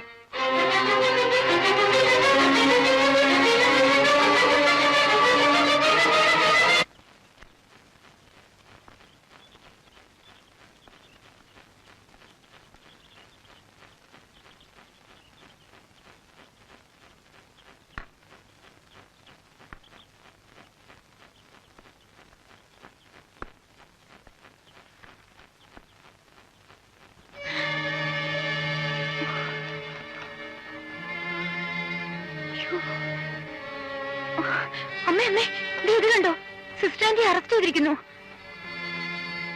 Suicide. ഇതെങ്ങനെ പാർവതി ഇതുമായിട്ട്? അമ്മ ഒന്ന് അനിലിന്റെ ചേട്ടനെ വിളിച്ച് ചോദിച്ചേ, പുള്ളിയാ അറസ്റ്റ് ചെയ്തിരിക്കുന്നത്. ആരോ ഇതിന്റെ പുറകില് അന്നസരികളെ കളിക്കുകയാണ്. ചിലപ്പോ ആ മിഷന് ബ്ലാക്ക് മാർക്ക് ഉണ്ടാക്കാൻ വേണ്ടി വേറെ ഏതോ റിലീജിയസ് ഗ്രൂപ്പ് നടത്തുന്ന മാനിപ്പുലേഷൻസ്. അമ്മ ഒന്ന് ഫോൺ ചെയ്ത് പറയും, ആന്റി നമുക്ക് അറിയാമെന്ന്. അത് പറഞ്ഞാൽ പിന്നെ നമ്മൾ ഇതിന്റെ പിന്നാലെ തൂങ്ങേണ്ടി വരും. പോലീസുകാരാണെങ്കിൽ ആകെ ഹെൽപ്ലെസ് ആയിട്ട് നാണം കെട്ട് നിൽക്കുക ഈ കേസിന്റെ പേരിൽ. നമ്മൾ എന്തിനു ആവശ്യമില്ലാതെ. ആന്റി ആശ്രമംകാര് ഇതിനോടകം തന്നെ ജാമ്യത്തിൽ ഇറക്കി കാണും. അത് ഞാൻ അന്വേഷിച്ചോളാം. അമ്മേ പ്ലീസ്, അനിലിന്റെ ചേട്ടനെ ഒന്ന് ഫോൺ ചെയ്ത് ചോദിക്കൂ. എനിക്ക് രാവിലെ ഇവിടെ സ്പെഷ്യൽ ക്ലാസ്സിന് കുട്ടികൾ വന്നിരിക്കുക. അന്നേരത്താ. സരസ്വതമ്മേ, ഞാൻ ഇറങ്ങുന്നു. നീ വല്ലതും കഴിച്ച് കോളേജിൽ പോകാൻ നോക്കൂ.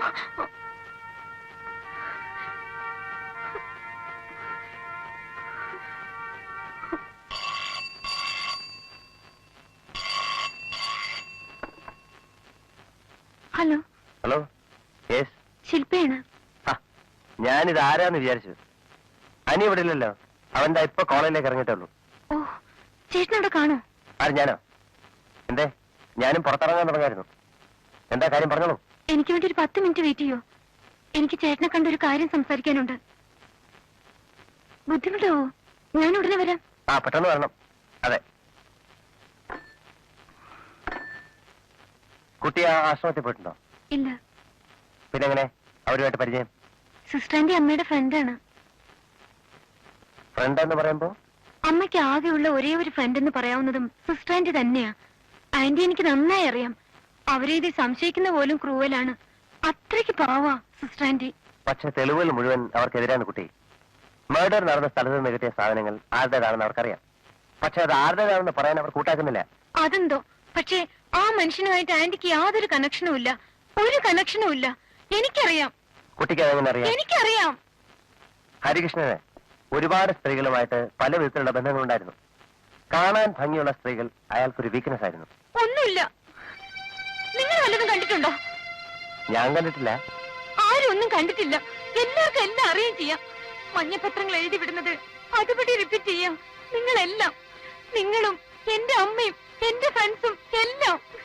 അദ്ദേഹം അതൊന്നും ആയിരുന്നില്ല. He was so great, gentle. കുട്ടിക്കും അയാളെ അറിയാമായിരുന്നോ? അറിയാമായിരുന്നു. എങ്ങനെ? പണ്ട് മുതലേ അറിയാമായിരുന്നു. പണ്ട് മുതലെന്ന് പറയുമ്പോ? നേരിട്ട് പരിചയപ്പെടുന്നതിനൊക്കെ വളരെ മുമ്പ് തന്നെ ഞാൻ അദ്ദേഹത്തിന്റെ ഒരു ഫാനായിരുന്നു. അദ്ദേഹത്തിന്റെ ബുക്കുകൾ, ഫിലിമുകൾ എല്ലാം എനിക്ക് എന്നും കാണാപ്പാടമാണ്.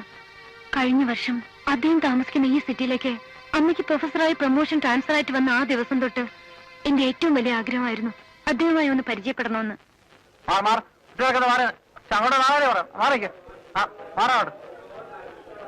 എന്താ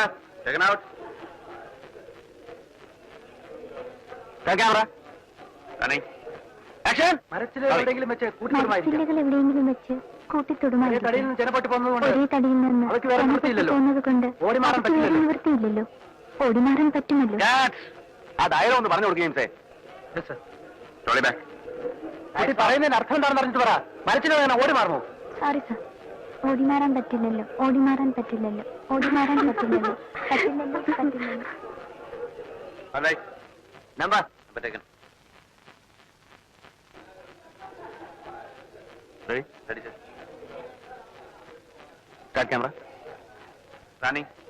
മരച്ചില്ലകൾ എവിടെയെങ്കിലും വെച്ച് കൂട്ടിത്തൊടുമായിരിക്കാം. ഒരേ തടിയിൽ നിന്ന് ചെന പൊട്ടിപ്പോകുന്നത് കൊണ്ട് അവയ്ക്ക് വരെ നിവൃത്തിയില്ലല്ലോ. ഓടിമാറാൻ പറ്റില്ലല്ലോ. ശരി, ചെയ്യാൻ പാടുള്ള തെറ്റാണ് ഞാൻ ചെയ്തത്. അത് അക്സെപ്റ്റ് ചെയ്യാൻ തയ്യാറുമാണ്. തെറ്റ് ചെയ്തെന്ന് ഞാൻ പറഞ്ഞില്ലല്ലോ. അച്ഛൻ അതൊരു വലിയ ഇഷ്യൂ ആക്കിയെന്നല്ലേ ഞാൻ പറഞ്ഞുള്ളൂ. അമ്മാവൻ അങ്ങനെയൊക്കെ പറയും. മൂപ്പർക്ക് പണ്ട് എന്നെ കണ്ടുകൂടാ. ശ്രീയേട്ടനെല്ലാം കളി. Okay.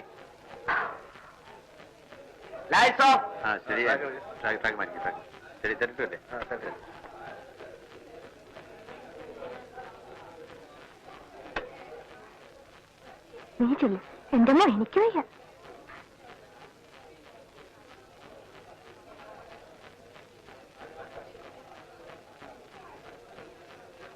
Excuse me, sir. Autograph, please.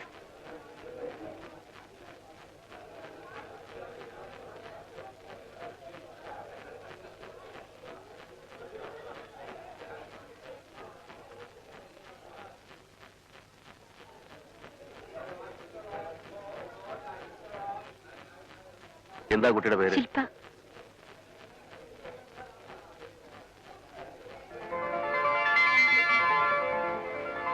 Thank you sir. ഇനി എന്താ വേണ്ടത്? സാറിനെ വർക്ക് ചെയ്യുന്നിടത്ത് വന്ന് ഡിസ്റ്റർബ് ചെയ്യാന്ന് വിചാരിക്കരുത്. ഇഫ് യു ഡോണ്ട് മൈൻഡ്, ഞങ്ങളുടെ കോളേജിലൊരു ഫംഗ്ഷന്. എനിക്ക് എപ്പോഴേ തോന്നി നിന്ന് പരിങ്ങുന്ന കണ്ടപ്പോ. സോറി. താരങ്ങൾ ആരെങ്കിലും വിട്ടുതരാം. എപ്പോഴാ എന്താന്നൊക്കെയുള്ള വിവരം എന്റെ അച്ഛനോട് പറഞ്ഞാൽ ആരെ വിട്ടുതരാൻ പറ്റുന്ന അയാൾ പറയും. അവരെ ആരും ഞങ്ങൾക്ക് വേണ്ട, സാറ് തന്നെ വരണം. സത്യത്തെ അതിനെ ഇൻവൈറ്റ് ചെയ്യാനും കൂടിയാ ഞങ്ങൾ വന്നത്. ഞാൻ ആർട്സ് ക്ലബ് സെക്രട്ടറി. ഓഹോ. പ്ലീസ് സർ, കോളേജിലെ എല്ലാ കുട്ടികളുടെയും കോമൺ ഡിമാൻഡാ സാറിനെ തന്നെ കൊണ്ടുവരണമെന്ന്. പ്രസംഗിക്കാനൊന്നും വയ്യ കുട്ടി, നേരമില്ല. കണ്ടില്ലേ ഇവിടുത്തെ അംഗം? പ്രസംഗിക്കണ്ട, പിന്നെ വെറുതെ ഒന്ന് ആള് കാണിച്ചിട്ട് പോരാ. മതി. പ്രൈസ് ഡിസ്ട്രിബ്യൂഷൻ മാത്രം നടത്തിയിട്ട് തിരിച്ചു പോരാം. That we will arrange. എന്നാ ഇത്? 14th. ഓ, ഷൂട്ടിംഗ് ആണല്ലോ. ഇത് മൊത്തം ഒരു 15 മിനിറ്റ്സിന്റെ കാര്യമേ ഉള്ളൂ. അപ്പൊ തന്നെ വിട്ടേക്കാം. നിങ്ങൾ ഇപ്പൊ എങ്ങനെയൊക്കെ പറയും? ഗോഡ് പ്രോമിസ്, 15 മിനിറ്റ് കൂടുതൽ എടുക്കില്ല. ഞങ്ങൾക്കും അറിയില്ല സാറിന്റെ ടൈമിന്റെ വാല്യൂ. ഉടനെ വിട്ടേക്കണം. വിടാ sir. The next item in the program of this evening is distribution of prizes. I request our honorable guest, Mr. Hari Krishnan, the renowned writer and film director, to give away the prizes. Sports items, 100 meters dash. First prize, Mohanayan. Second prize, Daisy. Third prize, Nancy. Malayalam poetry. First prize, Arundhati N, second year literature. Second prize, Shilpa S, second year pre-degree. Third prize, Vijaykumariya,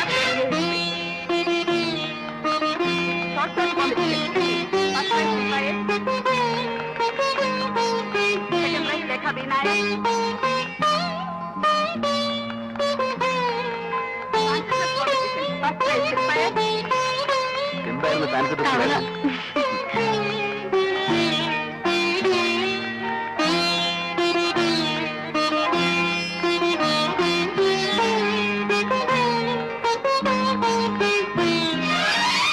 Overall championship, Shilpa S. ഇതെവിടെ?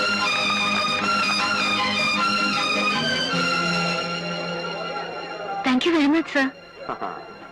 ഉള്ള price മുഴുവൻ മാറിക്കാണല്ലോ മിടുക്കി. Sir ഒരു minute നിൽക്കണം, ഞാൻ quarrying കൊണ്ടുവരാം. ആ, അപ്പൊ ഞാൻ വരട്ടെ സാർ. ശില്പയുടെ വീടെവിടെ? നാട് ഇവിടെ ഇല്ല, വടക്കാ. ഈ സിറ്റി പക്ഷെ ഞങ്ങൾക്ക് വീടുണ്ട്. അച്ഛൻ എന്ത് ചെയ്യുന്നു? അച്ഛനില്ല. He's no more. മരിച്ചിട്ട് 8-10 കൊല്ലമായി. അപ്പൊ പിന്നെ അമ്മ വർക്ക് ചെയ്യുന്നുണ്ടോ?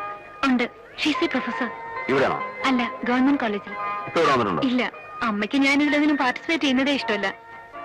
അപ്പൊ ഈ ട്രോഫിയും പ്രൈസസും ഒക്കെ എന്ത് ചെയ്യും? ശില്പയുടെ അടുത്ത് പോകാന്ന് പറഞ്ഞ് ബഹളം വെക്കില്ലേ?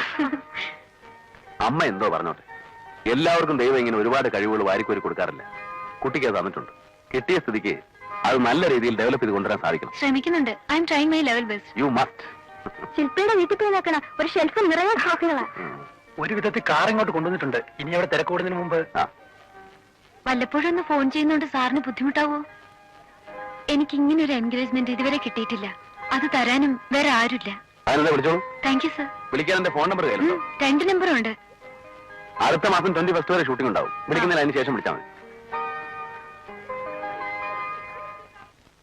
ഫാൻസി ഡ്രസ്, എലക്യൂഷൻ, പിന്നെ മിമിക്രി, ഷോർട്ട് സ്റ്റോറി, ടെന്നീസ്. ഓ, എത്രയായത്? കുറെ ഉണ്ട്. Overall championship. ആരായിരുന്നു പ്രൈസ് ഡിസ്ട്രിബ്യൂഷൻ? ഹരികൃഷ്ണൻ. ആ സിനിമാക്കാരനോ? ആ, ദി ഫേമസ്. വിമൻസ് കോളേജിലേക്ക് വിളിക്കാൻ പറ്റിയ ഒരാള്. എന്താ അതി കുഴപ്പം? കുട്ടികളുടെ യുനാനിമസ് ഡിസിഷൻ ആയിരുന്നു പുള്ളിയെ തന്നെ കൊണ്ടുവരണമെന്ന്. ഞാനും ലല്ലിയും കിടന്ന് എന്ത് പാടുപെട്ടെന്നോ പുള്ളി ഒരു 1/2 മണിക്കൂറൊന്ന് കിട്ടാൻ. അപ്പോ അങ്ങേര് മാത്രം പറഞ്ഞിട്ട് കാര്യമില്ല, നിങ്ങളെയാ പറയേണ്ടത്. കേട്ടിട്ടുണ്ട് അയാളെ പറ്റി. അമ്മ ഇതെന്താ ആരെങ്കിലും എന്തെങ്കിലുമൊക്കെ പറയുന്നത് കേട്ട് ഒരാളെ പറ്റി വെറുതെ കയറി ഒരു ജഡ്ജ്മെന്റ് പാസ്സാക്കുന്ന? അദ്ദേഹം എന്ത് ഡീസന്റ് ആയിട്ടാണെന്ന് അവിടെ ബിഹേവ് ചെയ്ത് പിള്ളേർക്കൊക്കെ ഭയങ്കര ഇഷ്ടമായി. He was great, handsome, elegant. എന്നെ പുള്ളിക്ക് ഭയങ്കര ഇഷ്ടമായി. ഡീറ്റെയിൽസ് ഒക്കെ ചോദിച്ചു. എന്നിട്ട് എല്ലാം പറഞ്ഞു. അമ്മയെ പറ്റി പറഞ്ഞു. എന്ത് പറഞ്ഞു? കണ്ടോ കണ്ടോ അമ്മയുടെ പേടി കണ്ടോ? കണ്ടാ തോന്നും പുള്ളിക്കാരൻ ഇപ്പൊ അമ്മയുടെ ഫോൺ നമ്പർ തപ്പിപ്പിടിച്ച് വിളിച്ചു കളയെന്ന്. എന്തിനാ നീ ആവശ്യമില്ലാതെ മറ്റുള്ളവരോട് ഇതൊക്കെ പറയാൻ പോകുന്നത്? സ്ട്രേഞ്ചേഴ്സിനോട് എങ്ങനെ പെരുമാറണമെന്ന് ഇത്രയായിട്ടും അറിഞ്ഞുകൂടാ. അയ്യോ അമ്മേ, ഞാൻ ആർട്സ് ക്ലബിന്റെ സെക്രട്ടറിയാ. എന്ന് പറഞ്ഞു ഞാൻ എന്തോ ഭയങ്കര മണ്ടത്തരം കാണിച്ച മട്ടില്ല അമ്മയുടെ വർത്തമാനം. എന്റെ എത്രയോ നാളത്തെ ഒരു അംബീഷൻ ആയിരുന്നോ പുള്ളിയുമായിട്ടൊന്ന് സംസാരിക്കാന്നുള്ളത്. അതിന്ന് സാധിച്ചു. തന്നെയല്ല, ഇപ്പൊ നടക്കുന്ന ഷൂട്ടിംഗ് കഴിഞ്ഞാ പുള്ളിക്ക് ഫോൺ ചെയ്തോളാനും പറഞ്ഞു.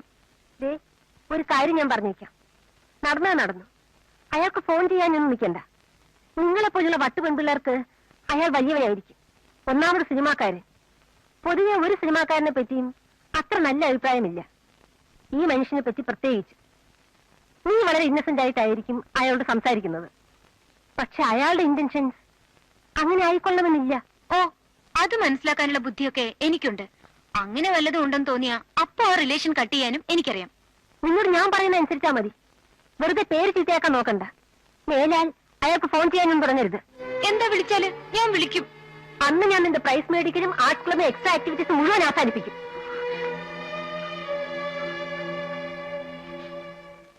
ഫിലിമിൽ ചാൻസ് വേണമെങ്കിൽ അത് നേരിട്ട് അങ്ങ് പറഞ്ഞാൽ മതി.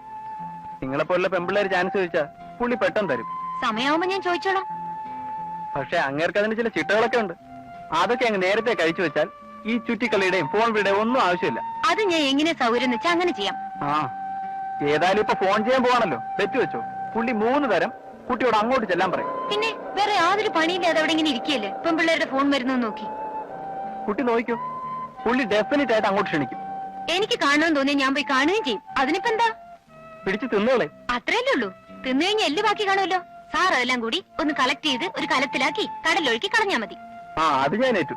പക്ഷെ നേരത്തെ അറിയിക്കണം എല്ല് ബാക്കിയാവുന്ന ദിവസം. ഓ,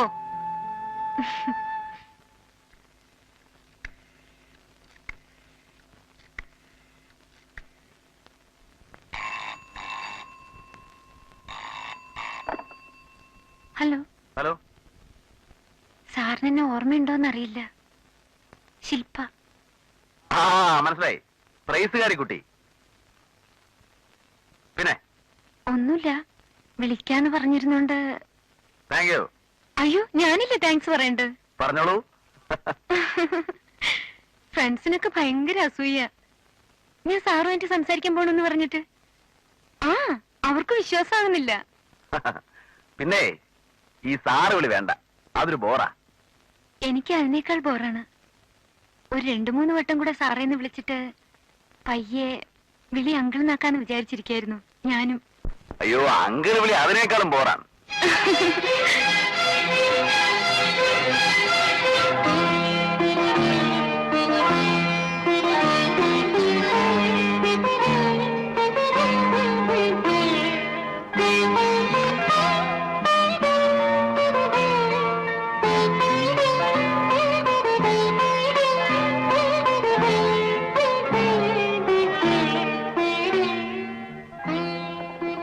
ഞങ്ങൾ തമ്മിൽ അടുക്കാൻ അധിക സമയം വേണ്ടി വന്നില്ല. എന്നെ അദ്ദേഹത്തിന് എന്തോ പെട്ടെന്ന് ഇഷ്ടമായി.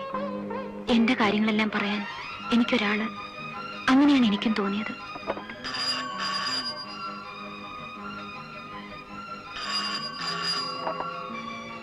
എന്നെ ഇടയ്ക്ക് അദ്ദേഹം ഇങ്ങോട്ട് വിളിച്ചു. അപ്പോൾ ഞാൻ ആരോ ആയെന്ന് എനിക്ക് തോന്നി. അങ്കിളിന്റെ പ്രോഗ്രാംസ് എല്ലാം എനിക്ക് കാണാപ്പാടമായി. ഇടയ്ക്ക് ഞങ്ങൾ വഴിയിൽ വെച്ച് കണ്ടു. എന്റെ പഠിത്തത്തെ പറ്റി അന്വേഷിച്ചു. ഉഴപ്പുന്നുണ്ടോന്ന് സംശയം തോന്നിയപ്പോ എന്നെ വഴക്കു പറഞ്ഞു. അങ്ങനെ ആദ്യം ഉണ്ടായിരുന്ന കൊച്ചു പേടി പോലും എനിക്കില്ലാതെയായി. ഈശ്വരൻ സത്യമായിട്ട് ഒരിക്കൽ പോലും അങ്കിൾ എന്നോട് മര്യാദ വിട്ട് പെരുമാറിയിട്ടില്ല.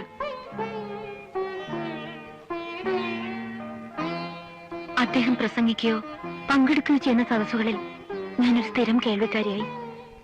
ഓരോ പ്രാവശ്യം കാണുന്തോറും അദ്ദേഹത്തിന് എന്നോടുള്ള വാത്സല്യം കൂടിക്കൂടി വരികയായിരുന്നു. പക്ഷേ ആർക്കും ഞങ്ങളെ മനസ്സിലായില്ല. ഏറ്റവും അടുത്ത ഫ്രണ്ട്സിന് പോലും.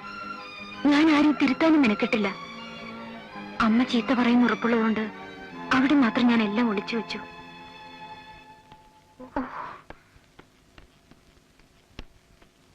എങ്ങോട്ടാ?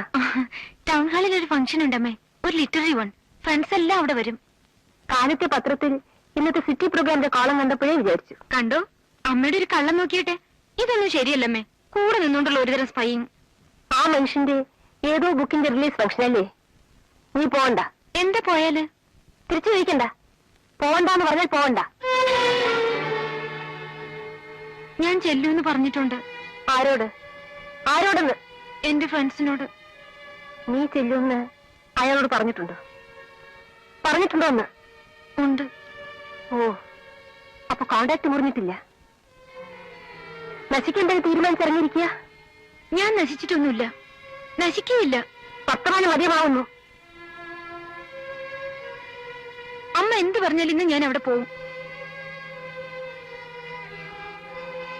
എങ്കിലും ഒരു മിനിറ്റ് നിൽക്ക്, ഞാനും നിന്റെ കൂടെ വരുന്നുണ്ട്. എനിക്ക് ആ മനുഷ്യനോട് 2 വാക്ക് പറയണമെന്നുണ്ട്. പബ്ലിക്കായിട്ട് ചീത്ത കേട്ടാലേ ഈ വർഗമൊക്കെ പഠിക്കൂ. വന്നോളൂ.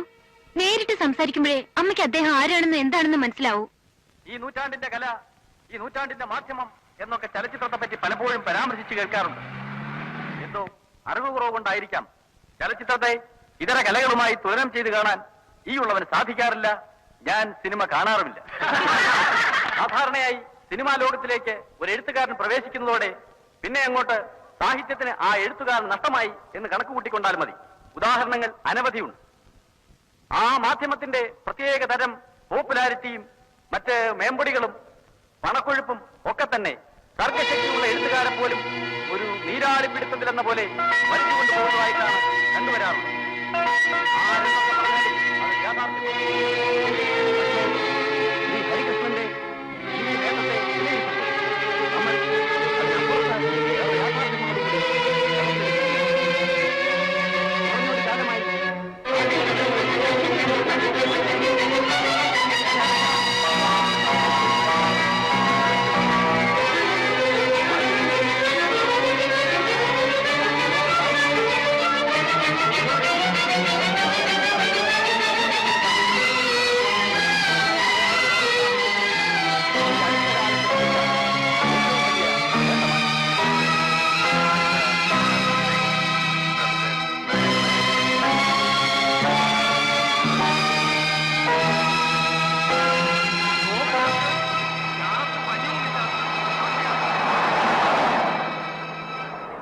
ഇവറ്റയൊക്കെ കള്ളു കുടിച്ച് തോന്നിയാസം കാണിക്കുന്ന കാണാനായിട്ട് നിന്നെ പോലെ കുറെ എണ്ണ. ആ ഫംഗ്ഷൻ എങ്ങനെ അലങ്കോലപ്പെട്ടതിന് എന്റെ അമ്മ കൂടി ഉത്തരവാദിയാണെന്ന് എങ്ങനെ എനിക്ക് തോന്നി. അതൊന്നുമല്ല, തലവേദനയായിരുന്നെന്ന് പറഞ്ഞ് അങ്കിൾ ഒഴിഞ്ഞു. എങ്കിലും ഞാൻ അദ്ദേഹത്തെ വിളിച്ച് മാപ്പ് പറഞ്ഞു. എനിക്ക് വാശിയായിരുന്നു എല്ലാരോടും. പിന്നീട് വിളിച്ചപ്പോ പലപ്പോഴും അദ്ദേഹത്തെ ഫോണിൽ കിട്ടിയില്ല. എന്തിനാ ഇനിങ്ങനൊരു പുലിവാല് എന്നൊരു പക്ഷെ തോന്നിയിട്ടുണ്ടാവും. ഏതായാലും അകലാനുള്ള ഒരു അറ്റംപ്റ്റ് പോലെയാണ് എനിക്ക് തോന്നിയത്. അതെന്നെ വല്ലാതെ വേദനിപ്പിച്ചു. പുതുവർഷം വരികയായിരുന്നു. കൂട്ടുകാരികളുടെ ക്രിസ്മസ് കാർഡുകളുടെയും ന്യൂ ഇയർ കാർഡുകളുടെയും ഇടയ്ക്ക് അദ്ദേഹത്തിന്റെ കാർഡ് കിട്ടിയപ്പോ എനിക്ക് ഏതാണ്ട് സ്വർഗം കിട്ടിയ വാശിയായിരുന്നു. മോൾക്ക് എന്ന് മാത്രം എഴുതി നേരത്തൊരു ബ്രൗൺ വരയിൽ ഒപ്പിട്ട ആ കാർഡ് മരണം വരെ എന്നോടൊപ്പം ഉണ്ടാവും. അത് കിട്ടിയപ്പോ ഞാൻ അദ്ദേഹത്തെ വിളിച്ചു പറഞ്ഞു, പുതുവർഷത്തെ ജനുവരി 1 ആദ്യം അവിടെ വന്ന് ഗിഫ്റ്റ് തരുന്നത് ഞാനായിരിക്കുമെന്ന്. അതുവരെ ആ കോട്ടേജിൽ പോയിട്ടില്ലേ? ഇല്ല, സ്ഥലമൊക്കെ എനിക്കറിയാമായിരുന്നു. എന്തോ വിളിച്ചില്ല, പോയുമില്ല. ഞാൻ അങ്ങോട്ട് ചെല്ലുമെന്ന് പറഞ്ഞപ്പോ ആദ്യം അദ്ദേഹം വിലക്കാൻ നോക്കി. ഞാൻ നിർബന്ധം പിടിച്ചപ്പോ ഒടുവിൽ സമ്മതിച്ചു. ഞാൻ സമ്മതിപ്പിച്ചു. ഇന്ന് ജനുവരി 1. എല്ലാ തരക്കാരും എല്ലാ വേഷങ്ങളും കയറിയിറങ്ങിപ്പോയ എന്റെ പൊളിഞ്ഞ വീട് ഇന്നവൾ വരുന്നു. എവിടെയെങ്കിലും ഉണ്ടെങ്കിൽ എന്നെങ്കിലും എന്റെ അടുത്ത് തന്നെ മടങ്ങി വരുമെന്ന് എനിക്കുറപ്പുണ്ടായിരുന്ന അവൾ.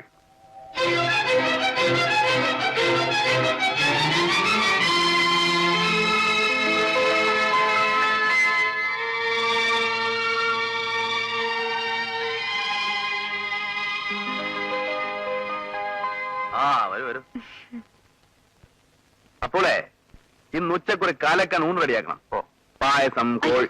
ഒന്നും വേണ്ട, ഞാനിപ്പോ പോവും. ഇത് തന്നെ ഇപ്പൊ അമ്മ അറിഞ്ഞാൽ ആകെ പ്രശ്നമാവും. നോട്ട്സ് എഴുതി എടുക്കാനെന്നും പറഞ്ഞ് ലല്ലിയുമായിട്ടൊരു കോൺഫറൻസ് ഒക്കെ നടത്തിയിട്ടാ ഇപ്പൊ ഇവിടെ നിൽക്കുന്നത് തന്നെ.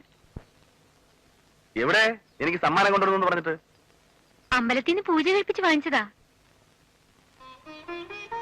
കൊല്ലം മുഴുവൻ സന്തോഷം, സമൃദ്ധി, സമാധാനം, പിന്നെന്താ ക്രിയേഷന്റെ ആഹ്ലാദവും ആരോഗ്യവും കൊണ്ട് ജീവിതം നിറയെ സമ്പന്നത, സന്തുഷ്ടി.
കുട്ടിയുടെ അച്ഛൻ എങ്ങനെയാ മരിച്ചത്?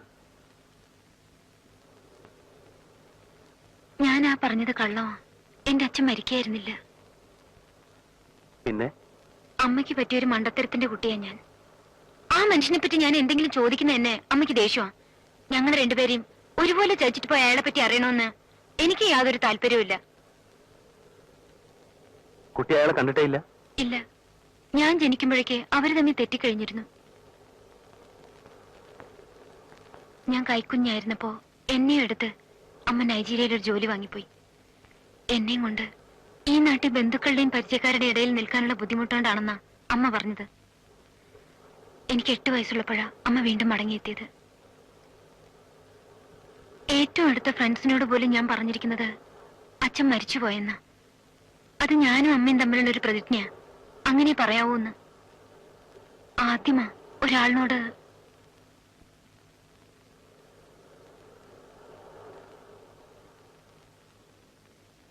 ഇനി എന്നാ മോളോട് വരിക? ഇന്ന് ജാനുവരി 1.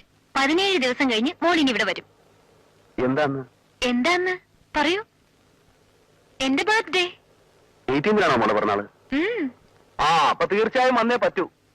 അന്ന് ഞാൻ മോൾക്ക് എന്റേതായ ഒരു ഗിഫ്റ്റ് തരുന്നുണ്ട്. A beautiful presentation. അയ്യോ വേണ്ട, അതൊക്കെ പിന്നെ അമ്മയുടെ കണ്ണീന്ന് വിളിക്കാൻ എനിക്ക് വലിയ ബുദ്ധിമുട്ടാവും. ആ, അതൊക്കെ കുട്ടിയുടെ മിടുക്ക് പോലെ. എന്ത് പറഞ്ഞാലും എന്തെങ്കിലും ഒരു സമ്മാനം തന്നേ പറ്റൂ. എന്ത് വേണമെന്ന് മോള് തന്നെ പറഞ്ഞു. ഒരു പൂവെങ്കിലും ഒരു പൂവ്, ഒരു പെണ്ണെങ്കിലും ഒരു പെൻ, എന്തെങ്കിലും. അതെന്റെ ഒരു പ്രിവിലേജാണ്, നോട്ട് യുവേഴ്സ്. ഒരു ആന വാങ്ങിച്ചേരണെന്ന് പറഞ്ഞാലോ? വാങ്ങിച്ചു തരും. വലിയ മുട്ടന്റെ കൊമ്പനാന ഏർപ്പാടേട്ടെ. അയ്യോ വേണ്ട, ആനയ്ക്ക് ഓല അന്വേഷിച്ച് ഞാൻ അതിനെയും കൊണ്ട് ചുറ്റിപ്പോവും. ഇങ്ങ പറ, വേറെ എന്താ? എന്തെങ്കിലും ഒന്ന് പറഞ്ഞു നോക്കൂ. പറയട്ടെ. അങ്കിളിന്റെ എല്ലാ ബുക്കുകളുടെയും ഓരോ കോപ്പി അങ്കിളിന്റെ സിഗ്നേച്ചറോടുകൂടി. എന്റെ ഏറ്റവും വലിയൊരു അംബിഷനാ അത്. എഗ്രീഡ്. കിട്ടിയിരിക്കും. പോട്ടെ.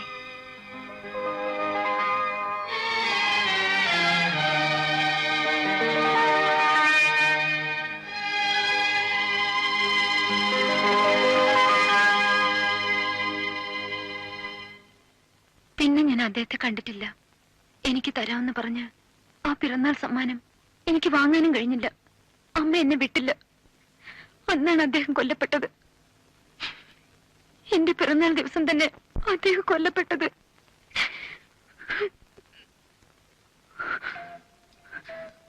അന്ന് തൊട്ട് ഇവിടെ വന്ന് ഇതെല്ലാം പറയണമെന്ന് വിചാരിച്ചിരിക്കുകയായിരുന്നു. എന്തോ അതിനെനിക്ക് ധൈര്യം തോന്നിയില്ല. ഇന്നിപ്പോ സിസ്റ്ററിന്റെ അറസ്റ്റ് ചെയ്തു എന്ന് കേട്ടപ്പോ സിസ്റ്ററിന്റെ അദ്ദേഹം തമ്മിൽ ഒരു പരിചയമില്ലായിരുന്നു. എനിക്ക് ഷുവറായിട്ട് അറിയാവുന്നതുകൊണ്ടാ. സിസ്റ്ററിന്റെ എനിക്ക് അത്രയ്ക്ക് ഇഷ്ടമാ. അവരത്രയ്ക്ക് പാവമാ.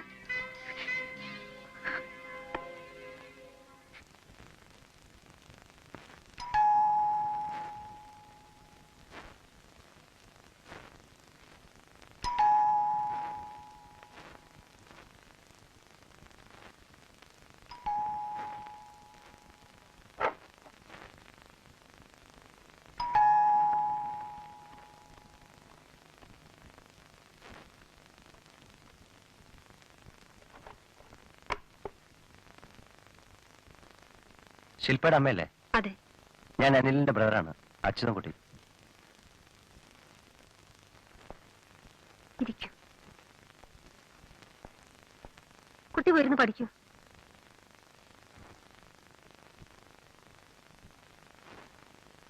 ആ ഡോറ് ക്ലോസ് ചെയ്തോളൂ. മോളിന്ന് കാലത്ത് അവിടെ വന്നിരുന്നു അല്ലേ? അതെ. അവള് പറഞ്ഞു. ഹരികൃഷ്ണൻ സാർ ശില്പയുടെ അച്ഛനായിരുന്നു എന്ന കാര്യം ടീച്ചർക്ക് അറിയാമായിരുന്നു അല്ലേ? അറിയാമായിരുന്നു. ഒരമ്മയ്ക്ക് അതറിയാതിരിക്കുമോ? ഈ കത്ത്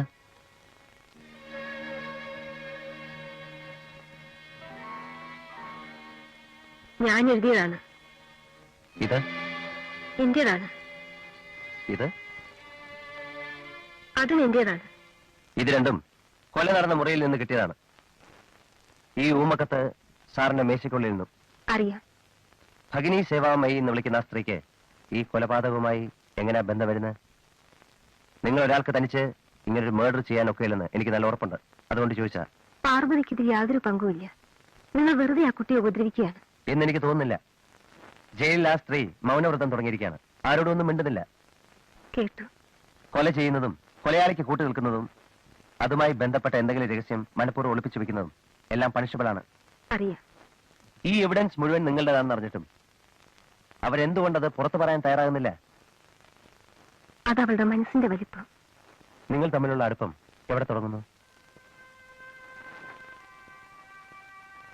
17 കൊല്ലം മുൻപ് കുറെ കാലം ഞങ്ങൾ ഒന്നിച്ച് വർക്ക് ചെയ്തിരുന്നു. ഞങ്ങൾ 3 പേരും ഒരേ കോളേജിൽ, ഒരേ ഡിപ്പാർട്ട്മെന്റിൽ. ഹരികൃഷ്ണൻ ഫിലിമിൽ വരുന്നതിന് മുമ്പ്? അതെ. പക്ഷേ അന്ന് തന്നെ ഹരീഷൻ ഫേമസ് ആയിരുന്നു.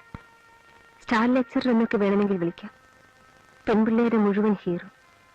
നോവലിലൂടെയും കഥകളിലൂടെയും സെൻസേഷൻ സൃഷ്ടിച്ചുകൊണ്ടിരുന്ന ആ ചെറുപ്പക്കാരൻ കോളേജിലെ പെൺപിള്ളേരുടെ ഭ്രാന്തായിരുന്നു.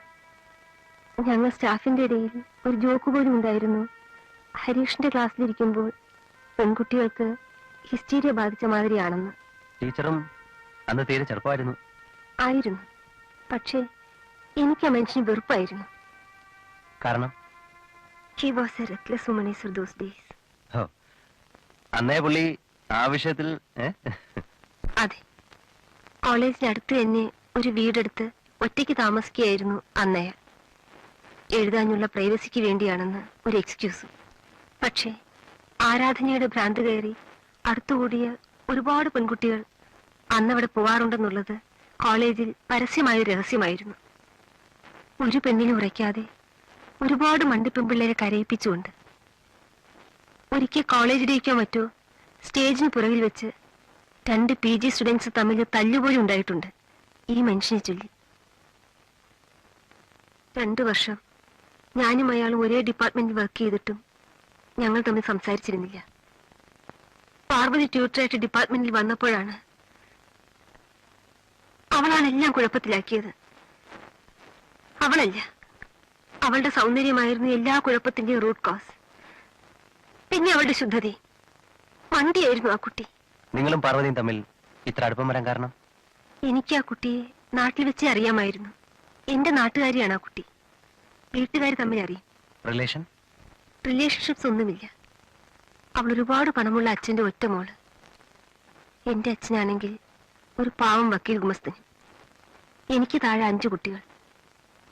ഹോസ്റ്റലിൽ ഞങ്ങൾ 2 ഒരേ മുറിയിലായിരുന്നു. എന്നെയാണ് അവളെ അവളുടെ അച്ഛനെ ഏൽപ്പിച്ചിട്ട് പോയത്.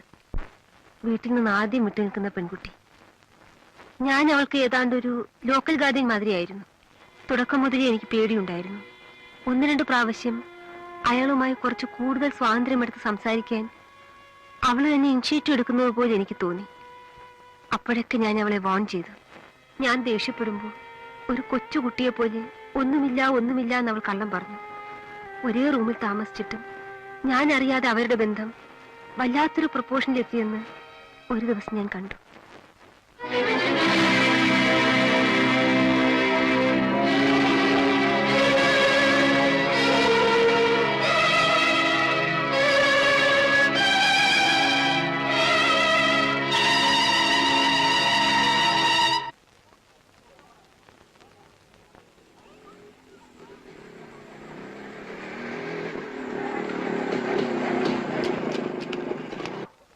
ഉപദേശം കൊടുത്തു കേട്ടു. ഓ, അതിനു മുൻപ് അതവിടെ ഒന്ന് പറഞ്ഞു കഴിഞ്ഞു. എന്താ ഇനി അതിന്റെ പേരിൽ ഒരു അഡ്വൈസ് ഉണ്ടായിരിക്കും. നിങ്ങൾ എന്തിനാ ആവശ്യമില്ലാതെ ഞങ്ങളുടെ കാര്യത്തിൽ ഇടപെടുന്നത്? എന്നെയാണ് ആ കുട്ടിയുടെ അച്ഛൻ അതിനെ ഏൽപ്പിച്ചു തന്നിട്ട് പോയിരിക്കുന്നത്. I have some responsibility. ഞങ്ങൾക്കും കാര്യങ്ങളൊക്കെ തിരിച്ചറിയുന്നവരാ. അതെന്താ ടീച്ചർ ഓർക്കാത്തെ? നിങ്ങൾക്ക് തിരിച്ചറിവ് കൂടുതല, അവൾക്ക് തീരെ കുറവ്. എന്തിനാ ആ കുട്ടിയെ കൂടി സ്പോയിൽ ചെയ്യുന്നത്? പാവാ അത്. എന്ത് സ്പോയിൽ ചെയ്യുന്ന നിങ്ങൾ ഈ പറയുന്നത്? അത് ഞാൻ അവളുടെ വീട്ടുകാരോട് പറഞ്ഞാൽ പോരെ? അത് ഞാൻ പറഞ്ഞോളാം. നിങ്ങൾ പറയുന്നു. ഞാൻ നിങ്ങൾ ഇന്നലെ അല്ലല്ലോ കാണാൻ തുടങ്ങിയത്. കമ്പയിൽ നല്ലൊരു സാരി ചുറ്റി കാണിച്ചാലും അവിടെ ബൈക്ക് നിർത്തുന്ന ആളാണ് നിങ്ങൾ. കുറച്ചുകൂടെ നാച്ചുറൽ ആയിട്ട് പറയാൻ ശ്രമിക്കണ്ടേ എലിയാമ്മേ? ലീല പാവമായിരിക്കാം. അവൾക്ക് ഈ സമുദായത്തിന്റെ വിലക്കുകളെ പറ്റി ഒന്നും അറിഞ്ഞുകൂടാ. അവൾ തന്നെ ഞാൻ എവിടെയെല്ലാം തിരക്കി. ഇവിടെ നിൽക്കുകയാണോ? അപ്പോട്ടിനുള്ളപ്പോൾ എനിക്കെങ്ങനെ പേടിയില്ല. അപ്പോട്ടും പറയുന്നതെന്ത് മത്സരിക്കാൻ ഞാൻ ഒരുക്കവുമാണ്. ഞാൻ പോട്ടെ. ലീലയല്ല, ലീലയുടെ അച്ഛനാണ് മറുപടി പറയേണ്ടത്. ഞാൻ വിവാഹം കഴിക്കുന്നത് ഏത് പെൺകുട്ടി ആയിരിക്കണമെന്ന് തീരുമാനിക്കാനുള്ള സ്വാതന്ത്ര്യം എനിക്കുണ്ട്. ഞാനത് എന്റെ വീട്ടുകാരോട് പറഞ്ഞു കഴിഞ്ഞു. കുഞ്ഞേ, ഞങ്ങൾ പാവങ്ങളാണ്. വാ, നമുക്ക് ഹോസ്റ്റലിൽ പോവാം. ഇത് തീരുമ്പോഴേക്ക് ഇരുട്ടു. ചേച്ചി പൊക്കോളൂ, ഞാനും മൃദുലയും കൂടി വന്നോളാം. എന്ത് കാണാൻ വേണ്ടിട്ടാ താനോട് വായി നോക്കി നിൽക്കുന്നത്? ഇയാളുടെ ഈ വട്ട് കണ്ടില്ലെങ്കിൽ തനിക്കും തുറക്കം വരില്ലേ? ചേച്ചിക്ക് ഇഷ്ടമില്ലെങ്കിൽ ചേച്ചി നിൽക്കണ്ട. ബാക്കിയുള്ളവർ എന്തിനാ വെറുതെ ഡിസ്റ്റർബ് ചെയ്യുന്നത്? ദേ കുട്ടി, തന്നെ അയാളെയും കണക്ട് ചെയ്ത് പിള്ളേർ ഇപ്പൊ തന്നെ അതും ഇതും പറഞ്ഞു തുടങ്ങിയിട്ടുണ്ട്. അതിന്റെ കൂടെ അങ്ങേര് പിറകെ വെറുതെ ചുറ്റിക്കൂടി നിന്നിട്ട് ഇനി അത് വഷളാക്കണ്ട. എന്റെ കാര്യങ്ങൾ ഞാൻ നോക്കിക്കോളാം. Please don't disturb me. തന്റെ കാര്യങ്ങളിൽ എനിക്കും കൂടെ കുറച്ചൊരു കാര്യമുള്ളത് കൊണ്ടാണെന്ന് വെച്ചോ ഞാനിത് പറയുന്നത്. ഇവിടെ അതും ഇതും കേൾപ്പിച്ചിട്ട് വീട്ടിലേക്ക് ചെന്നാൽ കുട്ടിക്ക് ഫ്യൂച്ചറിൽ പ്രശ്നമായിരിക്കില്ല. പണമുണ്ടല്ലോ, ചണ്ടി തിന്നാൻ ഏതെങ്കിലും ഒരുത്തനെ കിട്ടുമായിരിക്കും. പക്ഷേ ഞാനും ആ നാട്ടിലേക്ക് തന്നെയാ ചെല്ലേണ്ടത്. എന്നെയും കൂടെ റിഫ്ലക്ട് ചെയ്യുന്ന തരത്തിൽ ബിഹേവ് ചെയ്യുന്നത് കൊണ്ടാ ഞാനത് സമ്മതിക്കില്ല എന്ന് പറഞ്ഞത്. നിങ്ങൾക്ക് എന്താ പ്രോബ്ലം? എനിക്കൊരു പ്രോബ്ലം ഇല്ല. പിന്നെ ഞാൻ വർക്ക് ചെയ്യുന്നിടത്തൊന്ന് ഡിസ്റ്റർബ് ചെയ്യുന്നത്? വർക്ക് കാണുന്നുണ്ട്, നിങ്ങളുടെ വർക്ക്. കുറെ വിഡ്ഢിപ്പെമ്പിള്ളേരെ നടുക്ക് ശ്രീകൃഷ്ണൻ കളിച്ചു നിൽക്കാൻ വേണ്ടിയിട്ടുള്ള ഓരോ അടവുകള്, കോളേജിൽ നിന്നും ഫെസ്റ്റിവൽ നിന്നും ഒക്കെ പറഞ്ഞ് നിങ്ങൾ ഇത് എല്ലാ കൊല്ലവും വെച്ച് ചേർക്കുന്നത് ഞാൻ കാണുന്നതാ. അതിന്റെ കൾമിനേഷനും എനിക്കറിയാം, എല്ലാവർക്കും അറിയാം. നിങ്ങളുടെ ഈ വ്യക്തല്ല ഇതുമാതിരിയുള്ള പെമ്പിള്ളേരെടുത്ത് അവർക്ക് നിങ്ങളോട് ഭ്രാന്തായിരിക്കും, ആരാധനയായിരിക്കും, ആരാധന മൊത്തത്തിലുള്ള ഹിസ്റ്റീരിയ ആയിരിക്കും. എനിക്കതൊന്നുമില്ല. എനിക്ക് നിങ്ങളോടുള്ളത് വെറുപ്പും പുച്ഛവുമാണ്, കണ്ടംപ്റ്റ്. നിങ്ങളുടെ ഈ പ്രസൻസ് പോലും എനിക്ക് സ്റ്റിങ്കിങ് ആണ്. അതറിഞ്ഞ് സംസാരിച്ചാൽ മതി. കോംപ്ലക്സ് തീർക്കാൻ കണ്ടുപിടിച്ച ഒരു സ്ഥലം. എന്ത് കോംപ്ലക്സ്? എനിക്ക് നിങ്ങളുടെ മുൻപിൽ ഒരു കോംപ്ലക്സിന്റെയും ആവശ്യമില്ല. ഏത് നിലയിൽ നോക്കിയാലും നിങ്ങളെ എനിക്കില്ല. U are A dirty heap of all the primitive complexes. നിങ്ങളെ ഒരു പുരുഷനും മൈൻഡ് ചെയ്യുന്നില്ല. കാണാൻ കൊള്ളാവുന്ന പെമ്പിളർക്ക് കിട്ടുന്ന ആ റിസപ്ഷൻ നിങ്ങൾക്ക് ഒരിടത്തൊന്നും കിട്ടുന്നില്ല. അത് വേറൊരാൾക്ക് കിട്ടുമ്പോ കയറുന്ന അസൂയ കൊണ്ടാണ് നിങ്ങൾ അതും ഇതൊക്കെ വിളിച്ചു പറയുന്നത്. ആരും തിരിഞ്ഞു നോക്കാതെ നല്ല പ്രായം കടന്നു പോകുമ്പോ എല്ലാ പെണ്ണുങ്ങൾക്കും ഇങ്ങനെ കുറെ അരിശോ അമർഷോ ഒക്കെ തോന്നും. പക്ഷെ അത് ചെലവാക്കാൻ കൊണ്ടുവരുന്ന എന്റെ അടുത്തല്ല. വല്ലാതെ പ്രശ്നമുണ്ടെങ്കിൽ ആ റോഡിലെങ്ങാനും പോയി നിൽക്ക്. വേറൊന്നിനെയും കിട്ടാതെ ഡെസ്പറേറ്റ് ആയിട്ട് വരുന്ന ലോറി ഡ്രൈവേഴ്സിന് നിന്നെ പോലെ ഒന്നായാലും മുഷിയില്ല. Get lost from here, I say.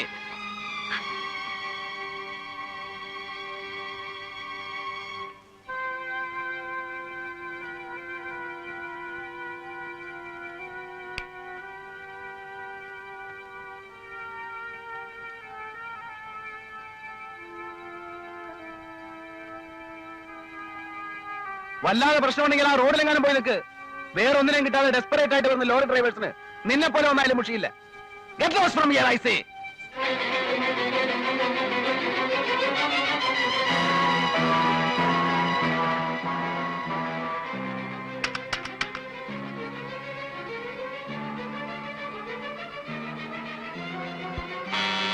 Yes, come in.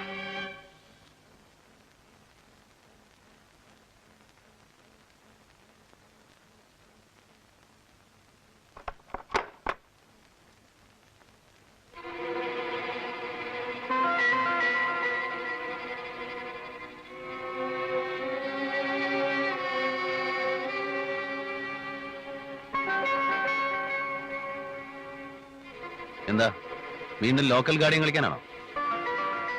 അതോ ഇന്നലത്തെ പെർഫോമൻസിന് അപ്പോളജി പറയാനോ?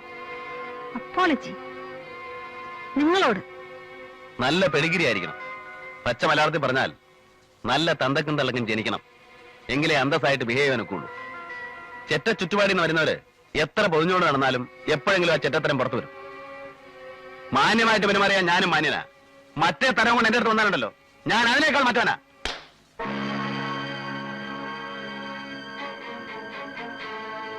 ചെറ്റകൾ ഇവിടെ വന്നാലുടൻ നേരെ നിങ്ങളുടെ ബെഡിലേക്ക് ഓടുന്ന അവളുമാരാ. അത്തരക്കാരെ മാത്രമേ ഞാൻ കണ്ടിട്ടുള്ളൂ. ഇനി പഠിച്ചോളൂ സ്ത്രീകളുടെ അടുത്ത് എങ്ങനെ ബിഹേവ് ചെയ്യണമെന്ന്.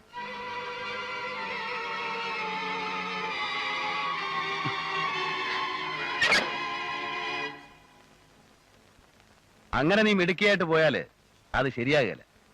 ഇത്രയും പറയുകയും കാണിക്കുകയും ഒക്കെ ചെയ്ത സ്ഥിതിക്ക് എന്റെ ബെഡ്റൂം കൂടെ ഒന്ന് കണ്ടിട്ട് പോയാൽ മതി. നിന്നോട് എനിക്ക് ഒരു താല്പര്യവുമില്ല. ഒരു മരക്കഷണത്തോട് തോന്നുന്ന വികാരം പോലും നിന്റെ ശരീരത്തോട് എനിക്ക് തോന്നുന്നില്ല. U are A third rate nasty frigid bitch, I know that. പക്ഷേ ജീവിതത്തിൽ ആദ്യമായി എന്റെ കരണത്തടിച്ചിട്ട് ഒരു പെണ്ണ് എന്റെ വീട്ടിൽ നിന്ന് ഇറങ്ങിപ്പോയാൽ എനിക്ക് പിന്നെ നിന്റെ മുമ്പില് തലപൊക്കി നിൽക്കാൻ പറ്റില്ല. ഒരു പെണ്ണിന്റെ കണ്ണിലേക്കും എനിക്ക് പിന്നെ ഒരു ആണായിട്ട് നിന്ന് നോക്കാൻ പറ്റാതാവും. അതുകൊണ്ടാ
ഒന്ന് പോയിക്കൂടെ ഇറങ്ങി?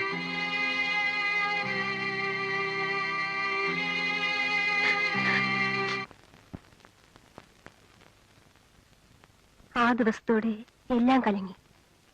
പാർവതി അന്ന് തന്നെ ഹോസ്റ്റലിൽ നിന്ന് സ്വന്തം വീട്ടിലേക്ക് പോയി, എനിക്കൊരു വിശദീകരണത്തിന് പോലും സമയം തരാതെ. അല്ലെങ്കിലും എനിക്കെന്താ വിശദീകരിക്കാനുണ്ടായിരുന്നത്? പിന്നെയും കോളേജിൽ വെച്ച് കണ്ടപ്പോൾ ഞങ്ങൾ പരസ്പരം അവോയ്ഡ് ചെയ്തു. അയാൾ എന്നെയും ഞാൻ അയാളെയും. 2 ആഴ്ച കഴിഞ്ഞ് കേട്ടത് പാർവതി ആശ്രമത്തിൽ ചേർന്ന ന്യൂസാണ്. അതെന്നെ ആകെ തളർത്തി. പക്ഷെ കൂടുതൽ തളർന്നത് ആ വാർത്ത ഹരീഷിനുണ്ടാക്കിയ റിയാക്ഷൻ അറിഞ്ഞപ്പോഴാണ്. അയാൾ ജോലി രാജിവെച്ചു. പാർവതി ആശ്രമത്തിൽ ചേർന്നത് അറിഞ്ഞുകൊണ്ട് മാത്രമായിരിക്കും? അതെ. അന്ന് തൊട്ട് അയാൾ റെഗുലറായിട്ട് കോളേജിൽ വന്നിട്ടില്ല.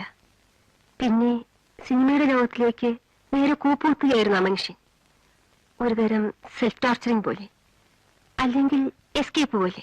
അയാൾ കോളേജിൽ നിന്ന് പോയി കിട്ടിയപ്പോ ശരിക്കും നിങ്ങൾക്കതൊരു വലിയ റിലീഫ് ആയിരുന്നിരിക്കണമല്ലോ. സത്യത്തിലായിരുന്നു.